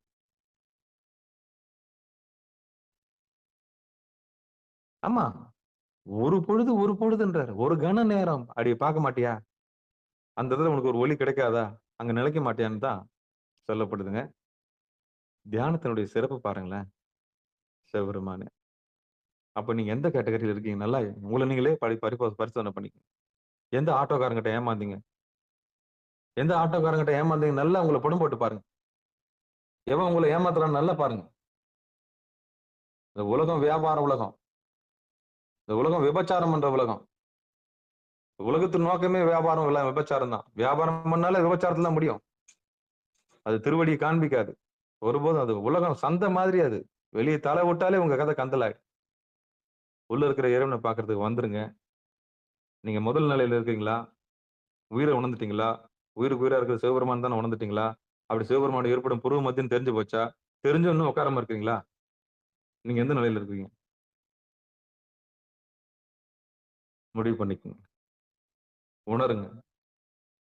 இதை விட்டுட்டு பஜனை பாட்டு போயிடலாம், பாட்டு போனா எல்லாம் கிடைக்கணும், சத்தியமா கிடைக்காது. எழுதி வச்சுங்க. எத்தனை முற்றோதல் பண்ணாலும் ஜென்மத்துக்கு உரைக்காது. கடந்துதான் போக முடியும். சும்மா ஒரு 2 இடத்துல பாட்டு வந்து அப்படியே கண்ணீர் வர மாதிரி இருக்கும். உண்மை என்னன்னு தெரியாம நீங்க உட்காந்தீங்கன்னா பிரயோஜனமே கிடையாது. அப்படி ஒரு ஆச்சாரியர் சொல்லாம தட்டி போறான்னா அவனை விட துரோகியும் கிடையாது. தெரிஞ்சுக்கினே மறைக்கிறான்னா அவன் பச்சை துரோகி. அந்த ஆட்டோ காரணமா தான் நீங்க பார்க்கணும். முதல்ல தெரியலன்னு சொல்லுவான். அப்புறம் நீங்களா சொல்லி இதுதாங்க உண்மையான இடம்னு கேட்டா ஆமாங்க ஆமாங்கன்னு அவன் எவ்வளவு பெரிய துரோகி அவன். அப்ப ஏமாத்தானே வந்திருக்கிறான். நல்லா யோசிச்சு பாருங்க. எவன் திருமுறையை வச்சு ஏமாத்துறான்னு நல்லா பாருங்க. எப்படி பிழைக்கிறான்னு நல்லா பாருங்களேன். அவன் ஊர் போய் சேர்ந்தானான்னு பாருங்க. அவன் வீடு பேர் அடைஞ்சானான்னு பாருங்க. வீடு எதுன்னு கேட்டு சும்மா ஐயா வீடுன்னா என்னங்க ஐயான்னு கேட்டு பாருங்களேன். திருவடி எதுன்னு கேட்டு பாருங்களேன். சூப்பரா ஏமாத்துவான். சூப்பரா ஏமாத்துவான். சரி, இன்னும் பேசினா எல்லாருடைய வியாபாரமும் விபச்சாரமும் கெட்டு போயிடும். ஏன்னா பொழப்பு அது. நம்ம எதுவும் பண்ண முடியாது. மனசுக்கு தொழில்னா தெரியுங்களா? வியாபாரம் பண்றது தாங்க. உண்மையை உணர்த்தாம நம்மள வெளியில கொண்டு போய் நாசம் பண்ணி சாவடிச்சிடணும். அவ்வளவுதான். அதுக்கு வேலையே என்னன்னா வெளியில கொண்டு போய் சாவடிச்சிடணும். உள்ள உள்ள உள்ள உள்ள பொட்டி படைக்கெல்லாம் சுருட்டி எடுத்து உள்ள வந்து உட்காந்துன்னு புருவமதியில வந்து ஏகாந்தமா இருக்கிற அறிவுக்கு அது வரவே வராது. மாயை விடுமா? விடாது. அதனால நல்லவங்க கூட சேருங்க. நல்ல ஆச்சாரியர் கூட சேருங்க. சிவனுடைய பெரும் கருணையினால ஊர் வந்து சேருங்க. பொய்யூர்ல இருந்து மெய்யூருக்கு வாங்க. இந்த பாவி துரோகிங்க கிட்ட மாட்டிக்காதீங்க. காலத்துக்கு நீங்க பூஜை பண்ணிட்டு தான் உட்காந்துருக்கணும். உண்மை என்னன்னு தெரியாமலே என்ன பண்ணிட்டு இருப்பீங்க? ஏன் பண்றோம்? எதுக்கு பண்றோம்? என்னத்த பண்ணோம்? என்னத்த உணர்ந்தோன்ற அறிவில்லாமலே பண்ணிக்கின்னு இருப்பீங்க. அவன் குருநாதனா? உங்களுக்கு உண்மையை சுட்டி காட்டாதவன் குருநாதனா? அவன் குருநாதன் இருக்க மாட்டான். அவன் பச்சை துரோகி. எனக்கு எல்லாமே இந்த ஆட்டோக்காரனா தான் எனக்கு ஞாபகம். வியாபாரம் பண்ற நல்ல உத்தமமான ஆட்டோக்காரனா தான் என்ன பண்ணுவான்? ஏங்க இங்க இருக்குது எங்க இந்த போங்க இந்த பக்கத்துல. நல்ல மனசாட்சி உள்ள அவன என்ன பண்ணுவான்? இதோ இருக்கு பாருங்க. சரிப்பா. அது கூட வாப்பா அப்படி விட்டுரு. இருக்கிறத கொடுங்க. இந்த பக்கத்துல இருந்தா. இருக்கிறத கொடுங்கன்னுவான். அவன் நல்ல அவர் நல்ல ஓடக்காரன். வாங்க இதோ பக்கத்துல இருக்கிறது போங்க. நல்ல புறம் போட்டு பாருங்க. மனசாட்சி படி யோசிச்சு பாருங்க. உணருங்க. மெய் உணருங்க. சரியா? நான் பேசுறேன்னா அதுக்கு ஒரு அர்த்தம் இருக்கும். காரண காரியம் இல்லாம நான் பேச மாட்டேன். இந்த ஒரு பாடலே நம்மள செவுல்ல அடிச்ச மாதிரி இருக்கு. இந்த ஒரு பாடல் நம்மள செவுல்ல அடிச்ச மாதிரி இருக்கு. செவுல்ல அடிச்ச மாதிரி இருக்கு. ஆமா. சரி, திருவருள் கருணையினால 6:20 ஆயிடுச்சு. பங்கெடுத்த அத்தனை உள்ளங்களுக்கு மனமார்ந்த நன்றிகளை சொல்லி உங்களை நீங்களே புடம் போட்டு பாருங்க. நீங்க இந்த மூர்க்கமா இருக்கிறீங்களா? உயிர் இருக்கிறத உணர்ந்துட்டீங்களா? அந்த உயிருக்கு உயிரா சிவபெருமான் இருக்கிறத உணர்ந்துட்டீங்களா? அந்த சிவபெருமான் திருவடி எங்க இருக்குன்னு புருவ மத்தியிலும் தெரிஞ்சு போச்சா? புருவ மத்தியில இருக்குதுன்னு தெரிஞ்சாம பார்க்காம இருக்கிறீங்களா? அத பாருங்க. இந்த ஒரு பாட்டு நம்மளுக்கு கொடுக்குற பாடம் என்னன்னு பாருங்க. சரியா? அப்படி பார்த்துட்டு நீங்க அனுபூதி அடையறீங்களான்னு பாருங்க. 24 நிமிஷம்ன்றது ஒரு நாழிகை. சரியா? அந்த ஒரு நாழிகை உட்காரத்துக்கு முயற்சி பண்ணுங்க. முதல்ல தலைவலி இருக்க மாதிரி இருக்கும். அப்புறம் பின்ன வலிக்கும். அப்புறம் கண்ணுல இருந்து தண்ணி வரும். அதுக்கப்புறம் உள்ள நுழைஞ்ச பிறகு என்ன நீங்க கொண்டாடுவீங்க. ச்சே, இதுக்கு தான் இந்த ஆள் இவ்வளவு பாடுபட்டானா? இதுக்கு தான் இவ்வளவு பாடுபட்டானா? நம்ம முதல்ல கடுப்பாயிடும். நம்மள சொல்லும் போதெல்லாம் என்ன ஆயிடும்? இது போய் இதுகிட்ட கத்துக்கணுமா நம்ம? என்ன ஜாதி இதுகிட்ட போய் நம்ம கத்துக்கணுமா? இது சொல்லிதான் நம்ம செய்யணுமா? வீம்பு இதெல்லாம். அந்த வீம்ப தூக்கி எட்ட போடு. அது தூக்கி எட்ட போடேன். உன் ஜாதி கருவத்தை தூக்கி எட்ட போடேன். போட்டுட்டு தான் உட்காந்து பாரு பூஜாரி. உனக்கு என்ன கேடு காலம்? நீ உண்டு சாமி உண்டு ஏகாந்தமா உட்கார. உன்னை யாரு உன் மேல வானம் கீழே பூமி எந்த ஏஜென்ட் வந்து உன்னை கெடுக்கிறான்? சாமி நினைச்சு உட்காந்து பாரு. ஒரு 24 நிமிஷம் உட்காந்து பாரு. அப்புறம் கொண்டாடுவீங்க. ஏன் உன்னை ஆயா பையா கத்தின்னுக்கிறான்? புரியுதா? சிவபெருமானே ரொம்ப கலோக்கியில தான் இருக்கும். ஏன்னா உண்மையை ஊட்டி விடணும் இல்லையா? ஒரு ஆதங்கம் தான். பெத்த புள்ள ஒரு பெத்த தாய் எப்படி பாடுபடுவாளோ அதே மாதிரி தான் நானும் பாடுபட்டு இருக்கிறேன். நான் எனக்காக பாடுபடல. எனக்காக பாடுபடல. ஆனா வியாபாரி உங்களுக்கு நல்லவனா தெரியுறான். விபச்சாரம் பண்றவன் நல்லவனா தெரியுறான். உண்மையை சொல்றவன் கடுப்பாகுது உங்களுக்கு பாக்குறதுக்கு. அதான் கடுப்பாகுது உங்களுக்கு பாக்குறதுக்கு. ஊரை சுத்தி ஏமாத்துறான் பாருங்க. அவன் உங்களுக்கு எப்படி தெரியுது? நல்லா ஜிலு ஜிலுன்னு தெரியுது. ஆமா. அதான் சொன்னேன், இந்த ஆடு கசாப்பு கடைக்காரனை தான் நம்புமா. இந்த ஆடு என்ன பண்ணுமா? கசாப்பு கடைக்காரனை நம்ப. அதுதான் அங்கதான் போய் நிற்கும். அதனாலதான் பெரிய பெரிய ஞானி என்ன பண்ணிட்டாங்க? ரைட்டு, எது பக்குவப்பட்டது பாத்திரம் மருந்து பிச்சை எடு. எல்லாருக்கிட்டையும் ஓதிட்டு இருக்காத. எல்லார்கிட்டையும் ஓதிக்கிட்டு இருக்காத. பார்த்தோமா, பார்த்து முடிச்சோமா, பாத்திரம் மருந்து பிச்சை எடு. உண்மை எல்லார்கிட்டையும் சொல்லாத. பக்குவப்பட்ட ஆன்மா எது கேக்குதோ அதுகிட்ட பேசு. எது கேக்குதோ அதுகிட்ட சொல்லு. பசிக்குதான்னு பாரு. பசி இருக்கிற உயிருக்கு சாப்பாடு போடு. ஏன் என்ன சிகாரத்துக்கு வர்றவங்க எல்லாருமே உண்மையை அடையணும், தெரிஞ்சுக்கணும். வியாபாரிங்க கிட்ட மாட்டிக்கூடாது, விபச்சாரத்துல போய் மாட்டிக்கூடாது அப்படின்றதுக்காக தான் நம்ம உண்மையை சொல்றோம். திருவள்ளுவர் கருணையினால பங்கெடுத்த அத்தனை உள்ளவங்களுக்கும் மனமார்ந்த நன்றி சொல்லி நிகழ்ச்சியை நிறைவு செய்வோம். வான்மிகில் வழாது பெய்க மலிவலம் சுரக்க மன்னன் கோன்முறை அரசு செய்க குறைவிலாது உயிர்கள் வாழ்க நான்மறை அரங்கல் வங்க நற்றவம் வெல்வி மல்க மேன்மைகள் செய்வ நீதி விலங்கு உலகமெல்லாம் ஆறிரு தடந்தோல் வாழ்க அறுமுகம் வாழ்க வெற்பை கூறுசை தனிவேல் வாழ்க குக்குடம் வாழ்க செவ்வேலேறிய மஞ்சை வாழ்க ஆனைதன் அணங்கு வாழ்க மாறிலா வள்ளி வாழ்க வாழ்க சீர் அடியார் எல்லாம் வாழ்க சீர் அடியார் எல்லாம் வாழ்க சீர் அடியார் எல்லாம் தனம் தரும் கல்வி தரும் ஒரு நாளும் தலவரியா மனம் தரும் தெய்வ வடிவம் தரும் நெஞ்சில் வஞ்சமில்லா இனம் தரும் நல்லனையெல்லாம் தரும் அன்பர் என்பவருக்கே கணம் தரும் பூங்குழலால் அபிராமி கடை கண்களே. திருச்சிற்றம்பலம். அன்பர்களுக்கு வணக்கம். நீங்கள் கேட்டுக்கொண்டிருந்ததும் பார்த்து கொண்டிருந்ததும் சிகாரம் சைவநெறி பாடசாலை என்கிற டெலிகிராம் சேனல் மூலம் ஒவ்வொரு நாளும் அதிகாலை 5:20 மணிக்கு திருநெறிய தமிழோசை என்கிற தலைப்பின் கீழ் 12 திருமுறை பாராயணம் செய்து வருகிறோம்.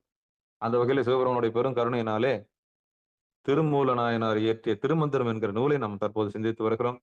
நம்முடைய நிகழ்ச்சியில் பங்கெடுத்த அத்தனை உள்ளங்களுக்கு மனமாத நன்றிகளை தெரிவித்துக் கொண்டும் மனமொழி மேகலை வணங்கியும் நிகழ்ச்சியை நிறைவு செய்வோம். மீண்டும் இன்று மாலை திருவடி பணிதல் என்ற நிகழ்ச்சியை ஒட்டிய அற்புதமான கருத்து. என்னால் தனிப்பட்ட முறையில் அமர முடியவில்லை, எனக்கு சலிப்பு ஏற்படுகிறது, ஒரு விதமான பய உணர்ச்சி இருக்கிறது, என்னை நானே எதிர்கொள்ள முடியவில்லை, என்னால் தொலைக்காட்சி இல்லாமல் இருக்க முடியவில்லை, கைபேசி இல்லாமல் என்னால் இருக்க முடியவில்லை, மின்சாரம் இல்லாமல் என் வீட்டில் தனியாக நான் இருக்க முடியவில்லை, தனிமையை எதிர்கொள்வதற்கு எனக்கு பயமாக இருக்கிறது அப்படின்ற சொல்ற மனிதர்களுக்கு எல்லாருக்கும் ஒரு விண்ணப்பம். ஏன்னா உங்க மோட்சத்தை நீங்க தான் விரும்பி அடையணும். நீங்க உங்க ஆனந்த சத்து சித்து ஆனந்தத்தை நீங்க தான் விரும்பி அடையணும். அதனால 6 மணிக்கு வந்துருங்க. கூட்டு தியானம் மாதிரி இது. ஒரு பெல்லு சிதம்பரத்துல இருந்து ஒலிக்கும். நீங்க ஏகாந்தமா உட்கார்ந்து 10ஓட 11 உட்காருங்க. ஒரு குருட்டு பசுவும் வந்து கண்ணு தெரிஞ்ச பசுவோட சேர்ந்து ஊர் போய் சேராது. அது மாரி எல்லாரும் உட்காரும்போது, உங்களுக்கு ஒரு பெரிய பிடிப்பு கிடைக்கும். எத்தன பேர் வந்திருக்காங்கன்னு பார்த்துட்டு, அப்பா பரவால்ல தியானத்துக்கு இத்தன பேர் வந்திருக்காங்களா? வாங்க எல்லாம் கூட்டா உட்காரலாம். அப்படிங்கும்போது பெரிய இன்பம் கிடைக்கும். அப்போ குருவ மத்திய பார்த்து நீங்க அந்த பெல் சவுண்ட்ல உட்கார்ந்தீங்கன்னா, அழகா உள்ள நுழையலாம். ஓங்கார சத்தத்தோடு சிதம்பரத்திலிருந்து ஒலிக்கும். புறத்தேன்றது அகத்தே பயணம். ஒரு அகமுக பயணம். அந்த பயணத்துல வந்து கலந்துக்குங்க. அப்பதான் நம்ம அப்ப பகிர்ந்துக்கலாம். ஐயா எனக்கு இந்த இடத்துல வலிக்குது. ஐயா இந்த இடத்துல நம்ம என்ன பண்ணணுங்கய்யா? ஐயா இப்ப பண்ணும்போது என் கண்ணு எரிச்சலா இருக்குங்கய்யா. நான் என்ன பண்ணணும்? அப்ப ஒவ்வொரு ஸ்டெப்பா நம்ம சரி செஞ்சு அதுக்கான உணவு மாத்தணும். வேதிக்கு சாப்பிடணும். உடம்ப சுத்தம் பண்ணணும். ஆமா. உடம்புன்றது கோவில் இல்லையா? சுத்தம் பண்ணி எப்படி உள்ள நுழையுது? அப்புறம் உங்கள நீங்களே மதிக்க ஆரம்பிச்சுருவீங்க. நீங்க எல்லாம் அனுபூதி அடைஞ்சிருவீங்க.